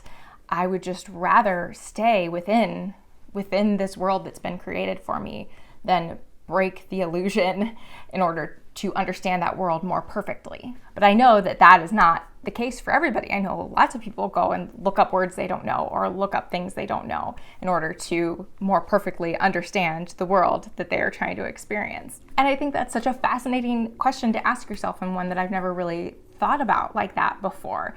So I would love to know examples in the comments of books where you have maybe had to grapple with that decision of whether you stay immersed in this world or you get up and you look up the definition to the word or the event that you don't know about. Which side do you fall on? Do you have examples of books that you've had to do this for or make this decision for? And this is my example for you. Next up is book number 39, Play with Knives. That's Play, with Knives by Jeanette Horn, published by Regal House Publishing. This fun, eccentric novel follows a small theater troupe who travel across the Midwest by train. They actually live on a set of vintage train cars that are picked up and dropped off every week by sleeper trains. So the sleeper train comes in one week, picks up on the end, hooks up their vintage cars on the end of the train, takes them to their next town in the Midwest, drops them off, and then they're picked up by another train the next week after their set of performances. The troupe only performs in small Midwestern towns that are named after European cities. So, for example, Stockholm, Indiana, Paris, South Dakota, Rome, North Dakota, Berlin, Indiana, Warsaw, Michigan. So they only play in these towns that are named after these European cities. And one of the characters actually has a very clever and almost bittersweet relationship with these pseudo-European towns that you'll have to discover for yourself when you read the book. The troupe has recently lost their leading man and the best actor of the bunch, a guy named Ben, who was hired by a Shakespearean company in New York and has left this small troupe far behind. And so they're left with only 4 actors. And one of those actors is actually also the playwright. So she not only writes the plays, directs the plays, but also has to act sometimes multiple roles in the plays. And then one of the other actors, who's the one who has to step up and become the leading man in all the plays, suffers so intensely from stage fright that he vomits before every single performance, which becomes quite hilarious. And then there is actually a 5th member of the troupe. It's the set designer. And they convince him, after Ben splits, they convince him to act in one and only one play. And once he does it, he swears he's never going to do it ever again. The characters in here are larger than life. There is a bartender who appears on every single sleeper train and serves them their drinks every single time they're on a train, who looks just like Abe Lincoln. There's also a fox who kind of sneakily maybe lives on the train with this troupe.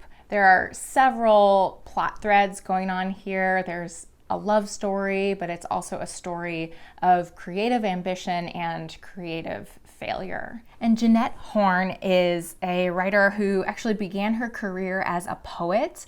She earned an MFA from the University of Iowa Writers Workshop, and she currently lives in Austin, Texas with her husband and her dogs, and Play with Knives is her debut novel, though she's published lots of poetry before. Regal House is a publisher who strives to seek, support, encourage, and disseminate literary talent that might otherwise remain unread for lack of publishing opportunity.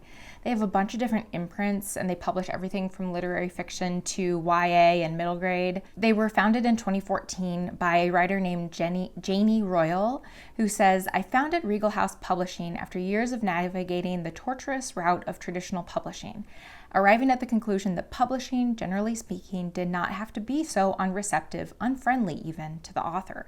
So I founded Regal House determined to do things differently. I wanted to establish a publishing house that served as a true partner to the writers under its roof, one that sought to empower and support its authors." One of the big themes in this novel is truth, and in fact, one of the characters thinks of acting as a kind of lying, and so he refuses to do any acting because he says he can't lie and he won't lie. So part of the plot of the novel is convincing this character that performance can be its own kind of truth, even if you are pretending to be someone you're not. And that got me thinking about how both theatrical performance and fiction can play with this idea of pretending and make-believe while also digging deep for something true. An actor might dig deep to their own lived experiences to perform feelings like love and anger and jealousy, but then they use it to become someone they're not. And similarly, an author might dig deep into their own life experiences to convey a story that has truth to it, but is comprised of details that are made up. And I'm going to link to a cool piece in the New York Times that just came out as I was preparing to film this. It was like perfect timing. So it's a series of interviews with actors, asking them how they access feelings and how they make feelings come across as true feelings on the screen and in their performances, even though they're performing a role and pretending to be someone they aren't. So I'll leave a link for that below, because there were some really provocative responses to that question from a lot of really amazing actors. And I really enjoyed thinking about this theme of performance and truth and their relationship to one another. And I'm wondering, in that same vein, if you have examples of novels that take place in the theaters or with actors as characters that play with this theme of performance and truth. Let me know in the comments your examples if you have any, and this is my example for you. Next up is book number 40, Bitter Creek by Teo Lim Go, published by Torrey House Press. This is a novel in verse, and it follows a cast of characters, alternating voices, in the decades that led up to the 1885 Rock Springs Massacre in Wyoming. The poems tell the stories of Chinese immigrants who had, in the years leading up to the massacre, had worked building railroads in the American West. And when white coal miners began to strike in Wyoming for better pay and better working conditions, these Chinese immigrants, these men who had worked on the railroads, were brought in as strike breakers to work in the mines.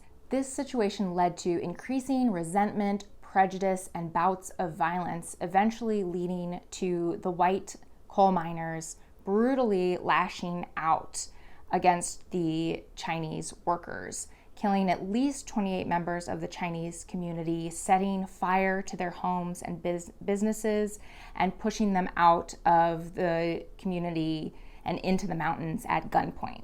The author used years of extensive research to craft these poems, which range in form. There are letters from one man back to his wife, who is living in China with their children and his parents. There are poems from the perspective of a Chinese sex worker who would have been one of the only women living in the community. And then there are more factual, historical, event-based poems that really reflect kind of the cold, calculating perspective of the corporations that were, and the government that was involved in this situation. I read in an interview that the author actually started out writing a historical novel, historical fiction, but realized that she said that that wasn't how her mind worked, and so she turned to poems instead, and that's what led to this novel in verse. This book also has major implications for our current xenophobic, anti-immigrant, political and cultural climate, but another interview I read was quick to point out that while that is true, this does have ties to our current moment. It is a mistake to pretend that we don't have a long history of anti-immigrant hysteria in this country, and that we should remember that also as we're reading this story. And Tiao Lim Go is a poet and essayist who writes from the nexus of people and place. One of her ongoing projects is to recover the history of Chinese immigrants in the American West, and she's the author of two other poetry collections, one called Islanders and another called Faraway Places. And she has an essay collection also that was a finalist for the 2023 Colorado Book Awards in creative nonfiction. Torrey House Press publishes books at the intersection of the literary arts and environmental advocacy.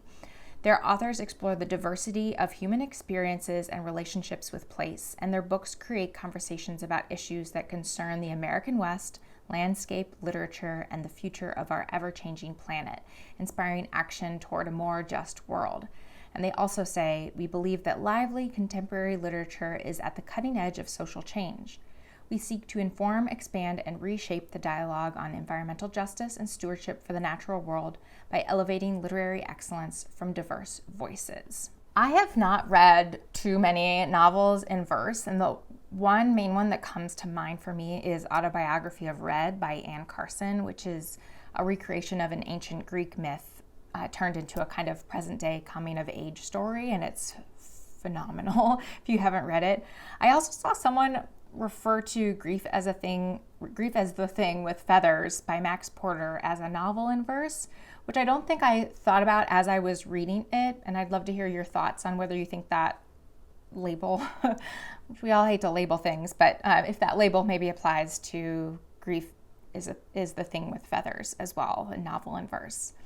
And it got me thinking a lot about why a writer might choose a novel in verse over a more traditional novel form. Especially if, like in this instance, the author started out writing a historical novel and then switched to more of a novel in verse. And I'm wondering if you have thoughts on that as well. And a few things came to mind for me. I think that a novel in verse, from the few that I've read, kind of resists the kind of closure that you get from a traditional novel. So in a traditional novel, you usually, even if it isn't like a plot heavy novel, usually there's some kind of closure or resolution at the end. But here it doesn't feel like there needs to be a resolution, or certainly not a plot, but not even like a resolution at the end. Though there still is a story and an arc for sure. There's no like closure or feeling of closure really. And I think the refusal of resolution might be appealing for a story like this, which is the kind of story that it's important to remember as you're reading it, that it keeps repeating itself across history. And also there wasn't closure for the people harmed by this massacre. So like, why should we be given like a sense of closure at the end of the book either. Why do we deserve a sense of closure if the people involved in the massacre never got that closure themselves? Also, there's something about the white space that you get with poetry that I think is important also in this instance, or pages that are sparsely populated, pages that have fewer words than most novels, most traditional novels. And for me, that sparsely populated page evokes silence, and it evokes a sense of space, which I think it feels almost like respect, like a respectful space for the experiences of people who can't speak for themselves, but who are being represented on the pages. So those are just a few thoughts that came to mind, but I'd love to hear your thoughts as well on novels in verse. Have you read any? Let me know in the comments your examples, and this is my example for you. Next up is book number 41, Realistic Fiction by Anton Solomonic, published by Little Puss Press. These 11 stories follow mostly trans protagonists across a wide range of adventures. I have to read some of the back of the book to you because it is pretty great. It says, "This book is definitely not a funny and deeply felt collection of transsexual stories engaged in dissident metaphysical investigation of the normative tenets of gender in our society."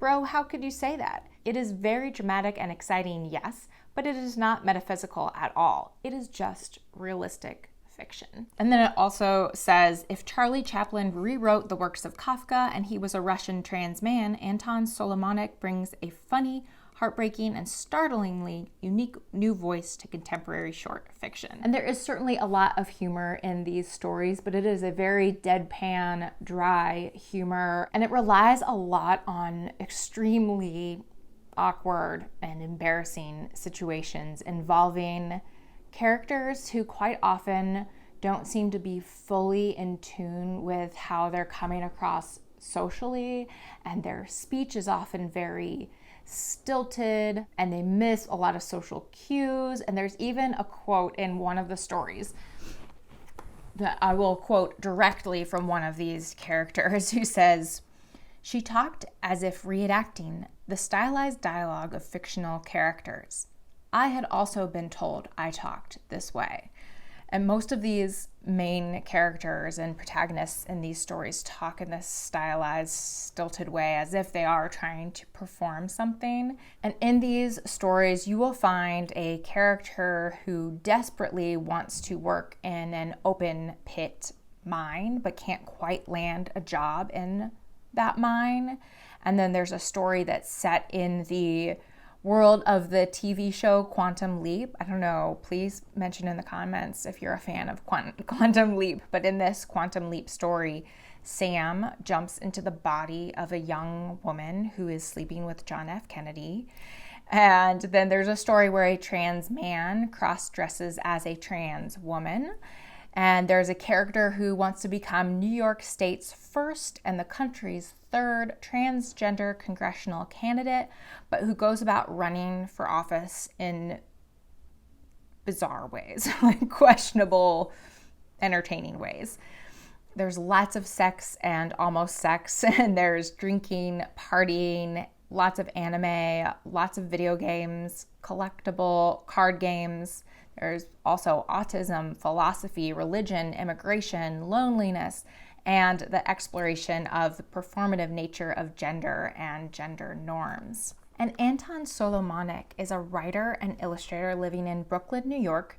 He's the co-host of the World Transsexual Forum, which is an open mic series for trans writers, and his work has been described as whimsical yet heavy-handed, which is amazing, and I would say is true of realistic fiction.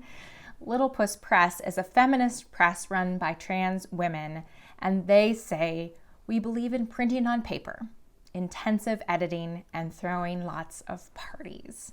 And Casey Plett is an author I think some of you are familiar with. Casey Plett is actually the publisher of Little Puss Press. These stories have the great honor of containing some of the most embarrassing and cringe-worthy, awkward moments that I have ever come across in fiction. These characters get themselves in situations that make me want to hide under a blanket. I have a weird aside related to this. So have any of you ever watched the show Bloodline? It's a show, it's like a kind of a thriller, like a family drama thriller, in which I don't want to give too much away, but a bunch of siblings at some point in the show try to cover up a murder. Both my husband and I had this separately, and then we realized we had the same reaction. We had the same reaction to that show. There is something about the way it is written and then edited and performed that made me feel like I was trying to cover up a murder. Like, the anxiety that I felt watching that show, I felt like I had done something horribly wrong and people were gonna find out about it. And I realized that my husband had like the same reaction. This was years ago, but we both had the same reaction to watching that show. I knew there was something about it, something about the way it had been crafted that elicited that response from us. So this is not about covering up murder.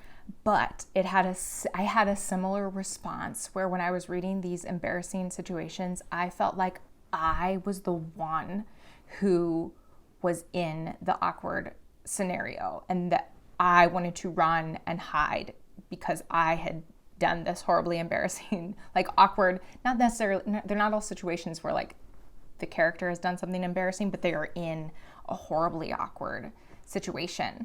So, for example, I don't even think this was the one that made me feel the most anxiety, but an example is there's one character who is so completely broke. They, in a moment of inspiration, go up to a group of high schoolers and try to sell them porn, and it goes horribly wrong in just the most awful way.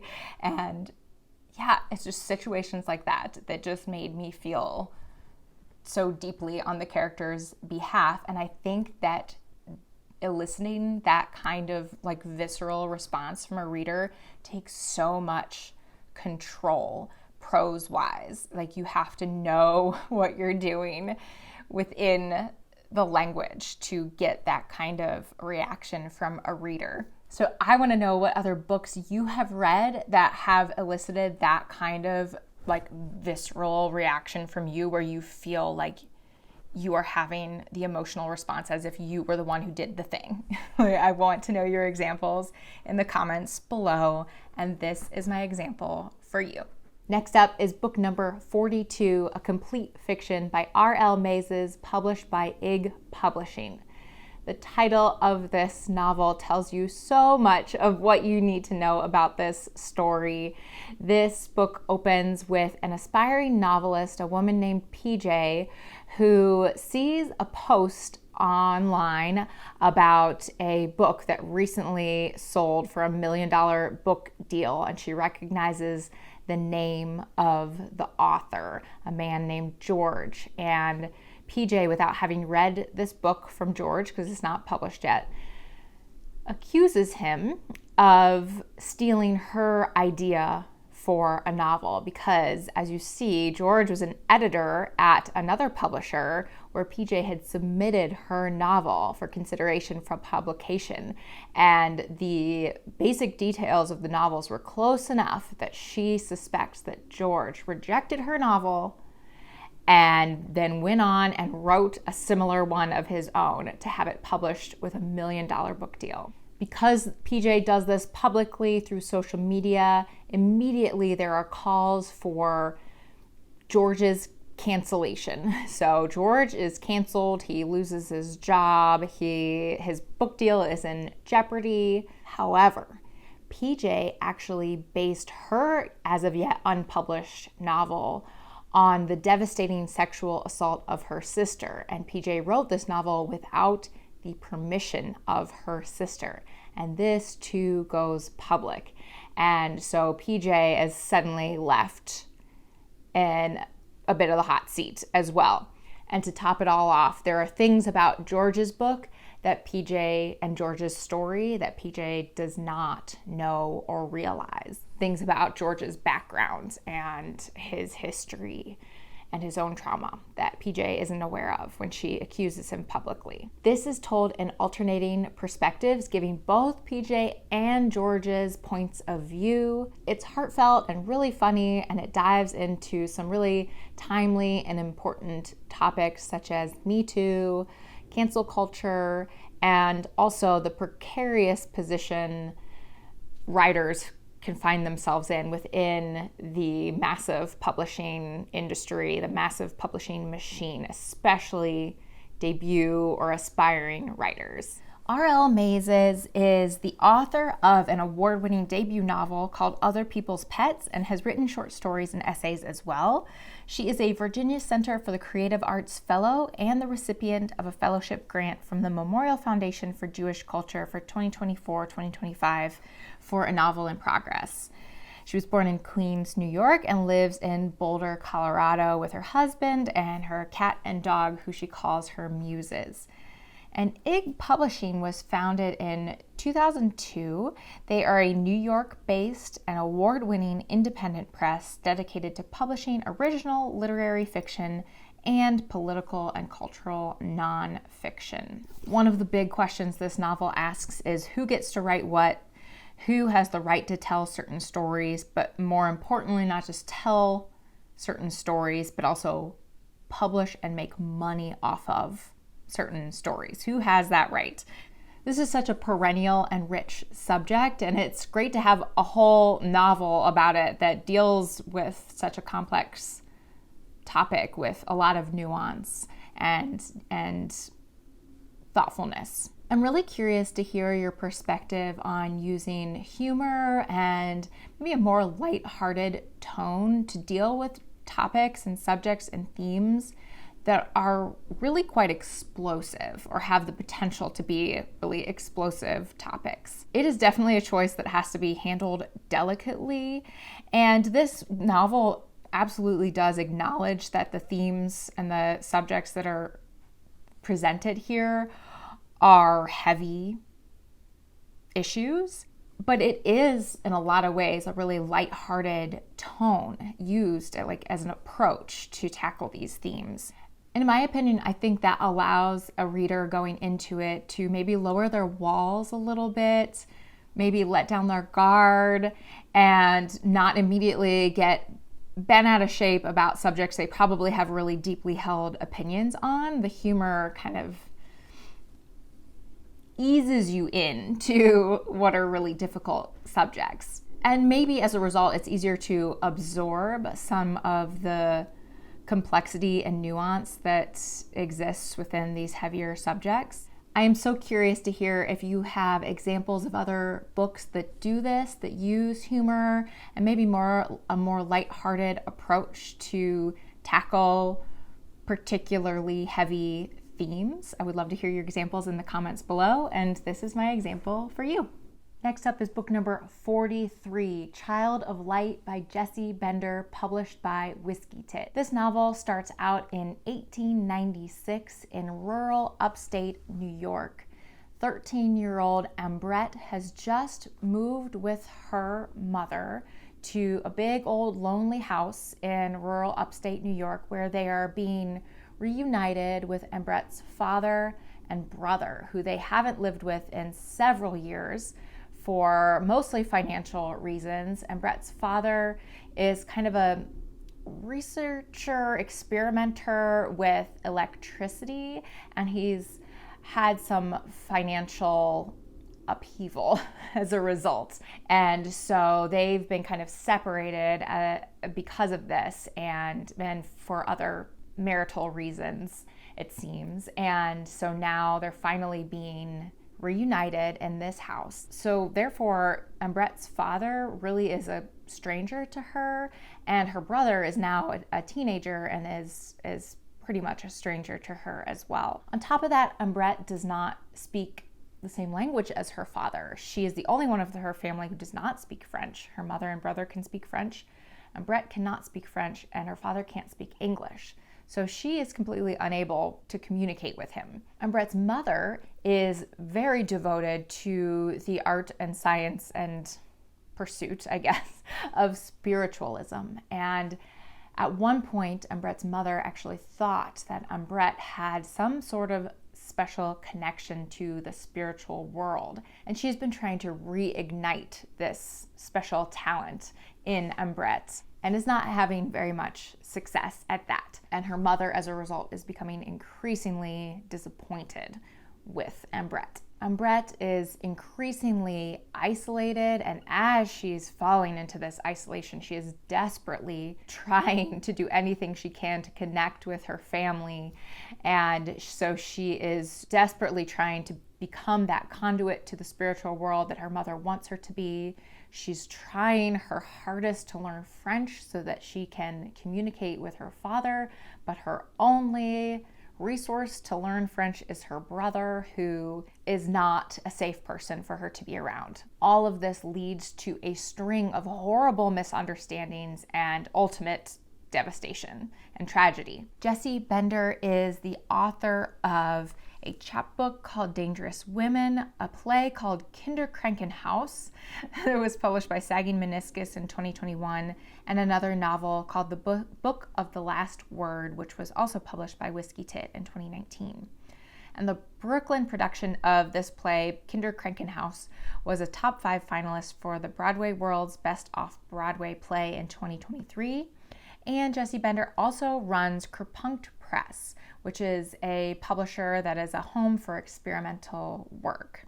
Whiskey Tit, as they share on their website, attempts to restore degradation and degeneracy to the literary arts. We are unwilling to sacrifice intellectual rigor, unrelenting playfulness, and visual beauty, often leading to texts that would otherwise be abandoned in a homogenized literary landscape.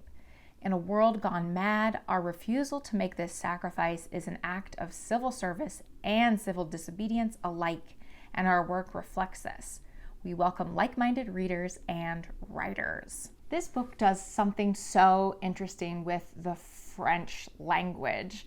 So, as I mentioned before, all of Umbrette's family speaks French, except for Umbrette. And so when they speak French, she understands a few words here and there, but she doesn't understand everything, and she really doesn't understand the gist of it. There are sections where there's text given in French, and then there's text in like lighter font that is given in English with like gaps to reflect Umbrette's misunderstanding or inability to fully understand what they're saying. So here's a short example where her mother is speaking French and there's kind of gaps given in the English to reflect that Umbrette is not fully understanding what her mother's saying. Including multiple languages in a published text is a topic that has interested me here and there as I kind of come across different authors' ways of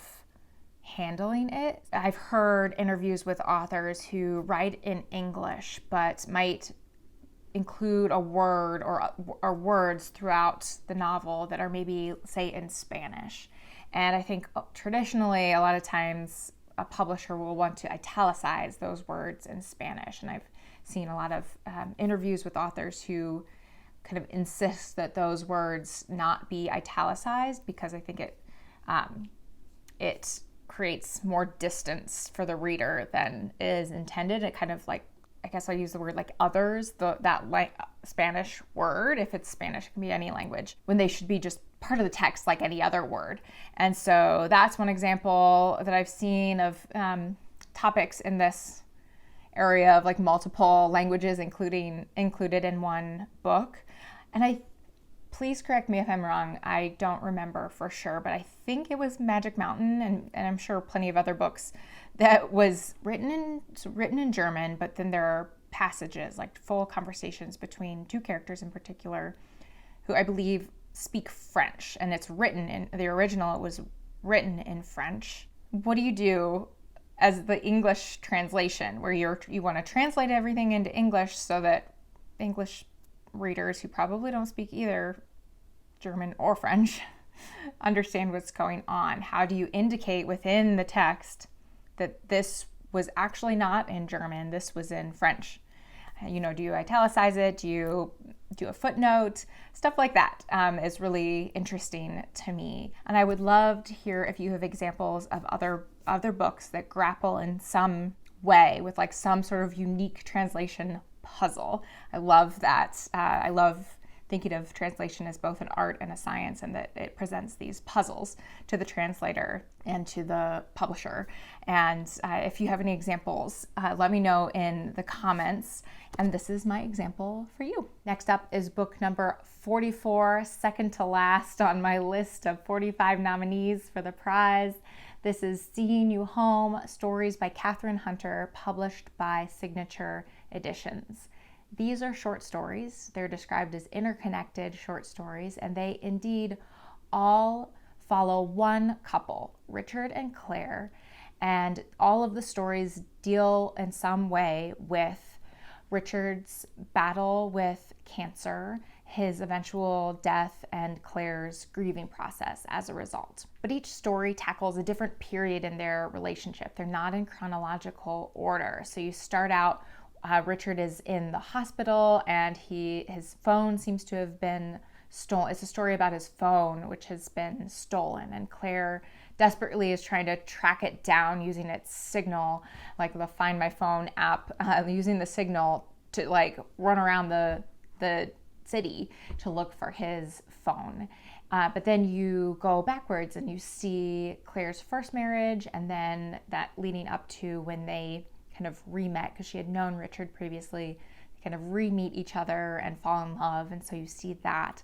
And then you go forward to after Richard's death. But every single one of these stories is really about grief and the grieving process, because even though some of the stories happen in the early days of their relationship, they're all told from a point in the future when Richard has passed away. So really, every story, no matter where it happens in their marriage, is about grieving. It's about memory. It's about living with cancer, dealing with cancer, caregiving for a loved one. It sounds very sad, and of course it is, but it's also very beautifully told, and the descriptions of the places that they go, like they vacation on a lake. It's just these beautiful descriptions, and the relationships she has with her friends and neighbors are all beautifully told as well. So there's a lot of lightness and even a good amount of humor in these stories. Catherine Hunter is also an editor and an award-winning poet, and she's published mysteries as well in addition to literary fiction, and she recently retired from 30 years of teaching English and creative writing at the University of Winnipeg. Signature Editions is a literary publishing house committed to, as they say on their website, preserving our distinctive Canadian identity through the publication of Canadian writing of literary merit. Begun in 1986 as a collective at Concordia University under the name Nuage Editions, in 1997 the press relocated to Winnipeg, and in 2001 changed its name to Signature Editions. It publishes on average 7 to 10 titles a year, and they say, "We are unabashedly literary and are proud to say that our eclectic list of quality books continues to garner regional, national, and international literary awards." Again, these are described as interconnected short stories. When I think of interconnected stories, like something described as a book of interconnected stories, I think of something a little more loosely connected than I found these to be. So like stories that maybe feature characters who all live in the same small town or something like that. These felt a lot more connected than that. So more interconnected even. So that perhaps almost like a novel in stories, maybe not quite a novel in stories, but like closer to that, because they all feature the same narrator. They're all featuring the same subject, which is Claire's marriage from meeting her husband to his death and its aftermath. And they all, for the most part, have a similar tone and style and structure. So I'd love to hear from you. What books of interconnected short stories have you read? And I'd love to hear if you can provide in your examples, like the ways that the stories are interconnected. I love thinking about that. But then I also want to ask what you think might be the appeal of writing interconnected stories instead of some other genre or form of fiction. And I think in this case, since it features the same protagonist in all these stories, the same subject matter across all the stories, I think that writing this as stories instead of as like a novel of their marriage mirrors the fragmented and disorienting nature of Claire's grief and grieving process. And in fact, Claire herself experiences grief in a lot of ways in like lapses of memory. Like she will kind of lose periods of time and not know what she had been doing, or she will forget to turn the faucet off. Things like that, where she's disoriented and it's very fragmented. So I think breaking the book into stories instead of writing a novel with a start and a finish, again, mirrors that experience of grief. It's not linear, it's not straightforward, it's a broken process, and it has to be to get through it. On the flip side, you could, if you wanted to write about grief, you could also choose to write a bunch of short stories about different people who are going through some sort of grieving process. Or if you want to write about illness, you could write several stories featuring different people, different places, but all collected into one book. But again, I think by using the same marriage, the same two characters in this book, you're really plunged into the all-consuming nature of Claire's experience of grief. She doesn't get to escape her grief and hop over to somebody else's story, so we don't get to either. We're right there with her through it. So of course, this just makes me realize there have to be all sorts of really cool reasons why an author would choose the form of interconnected stories to cover a particular situation, set of characters, theme, whatever it is. So I'd love to hear the examples of books that you've read that are interconnected stories, or novels in stories, why you think the author chose to use that form. Let me know your examples in the comments, and this is my example for you. And last but certainly not least is book number 45, Mother River by San Shui, translated by Karen Grenant and Chen Zeping, and published by Open Letter Books. This collection includes 13 stories. That's 13 stories that are all surreal, complex, perplexing, nuanced, rich, vivid, and very disorienting. There's a woman who falls in love with a lion. There's a young man who decides to become a fisherman, or kind of takes over the fishing spot of an acquaintance and doesn't catch any fish, but that's okay.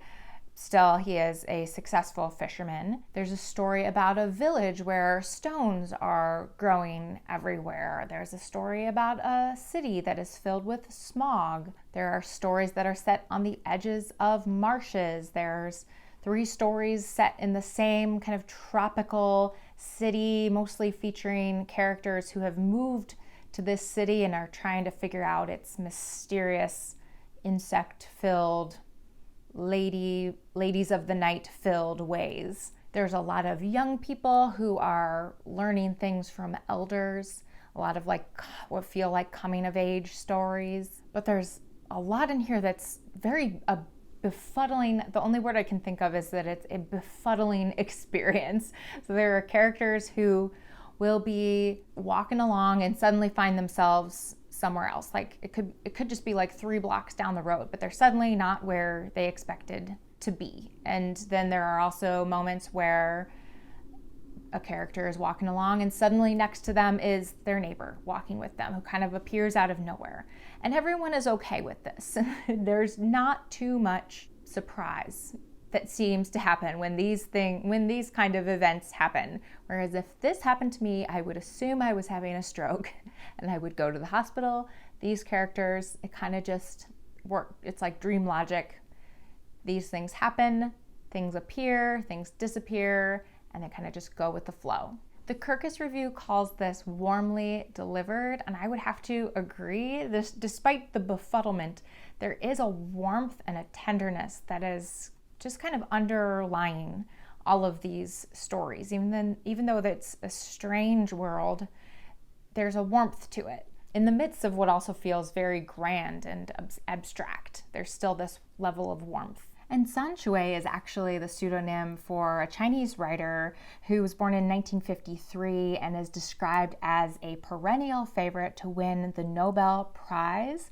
She is also the author of books titled Vertical Motion, Frontier, Barefoot Doctor, and 5 Spice Street, among other books. And Open Letter is one of only a few publishing houses that are completely dedicated to increasing access to world literature for English readers. They publish, as they say, 10 titles in translation each year and run an online literary website called 3%. They search for works that are extraordinary and influential, works that we hope will become classics of tomorrow. I've been ending these videos on every nominated book with some sort of topic or subject that came to mind as I was reading that specific book, but that could be applied to lots of different types of fiction in general. And so today I'm gonna kind of do that, but I'm actually gonna give away something that I've been saving for a rainy day. And it is a very rainy day, dark, dreary, rainy day here in Chicago. So I'm gonna give away this topic that I've been saving for a rainy day. It's something that I've been thinking about, and I think I'll do a longer video about it in the future, but I think it really applies to Mother River, and so I thought I'd mention it today. The Kirkus Review called Mother River a mind-bending book. So when I saw that, I recalled a conversation that I had with my husband the other day about the kinds of books I tend to read and how weird they tend to be. And I used the word mind-bending because I couldn't really think of another term to describe the bizarre, surreal, weird, offbeat fiction that I'm sometimes drawn to. So I used that word mind-bending to describe the kind of fiction that does something to your brain. It feels like it bends your mind in ways that you aren't used to. It flexes that muscle in new directions. But I felt like it wasn't quite the perfect term as I was using it. So then, that as conversations do, we veered off to another topic, and we actually started talking about psychedelics, which is a topic that my husband brings up a lot because it's something that he is intellectually interested in. From an intellectual point of view, he's interested in kind of the research that's being done into psychedelics and how they can affect your brain when it comes to treating anxiety and depression, and even helping people think different about mortality and things like that. And he used the word, at some point in that conversation, he used the word loosening. And we were on a walk, and I stopped him there, like in our tracks, and I said, "Eureka, that's it. Mind loosening." It's mind loosening fiction that I'm drawn to. Not mind bending. Mind bending too, maybe, but mind loosening kind of like better described my experience with reading all sorts of different types of fiction, not just surreal fiction, but many types of fiction. It loosens you up. Even just the action of reading different kinds of fiction loosens your brain, I think. And I think the more that you seek out any kind of art that is different and maybe challenges you in a way that maybe you don't understand it fully, or challenges you in other ways, challenges you to think in ways that you're not used to, I think has some sort of loosening effect. It loosens those rigid pathways that we all have, that we all develop as we age, as we go about our daily lives and we kind of interact with the same people and the same media, that it creates this rigidity in our thought ways. And I think reading lots of different types of, not just reading, but encountering art in particular that is new to us, that is different than anything we've seen before, can loosen those rigid pathways. And then I think if you practice that loosening enough, you might just start to see kind of connections in the world around you might not have otherwise seen. You kind of start to see the world in different ways, maybe because those original pathways in your brain have been shaken loose. Again, I want to do a whole video about this like mind loosening idea, but if anything describes this book for me, it is mind loosening. And not just this book. I would say perhaps like all 45 books on this nomination list, like at least like many of the books on this list, I would call mind loosening books. And that is really the kind of fiction I'm drawn to. I would love to know your thoughts, initial thoughts, as I'm kind of crafting this idea for future videos on this subject. I would love to know your thoughts about my early description of mind loosening fiction. What do you think of that? Can you think of any books that you've read that you think might fit that mind loosening idea? I would love to know your examples in the comments, and this is my example for you. And that's it, folks. Those are the books nominated for this year's Republic of Consciousness Prize. If you've made it this far, I applaud you. That was a long haul. I can't wait to share the list of 10 books that were longlisted for the prize this year. Again, that'll be on January 20th, just a couple days away. In the meantime, join us on Discord through the link below. Thanks again for joining me. As always, my name is Sarah. I'll talk to you next time. Bye.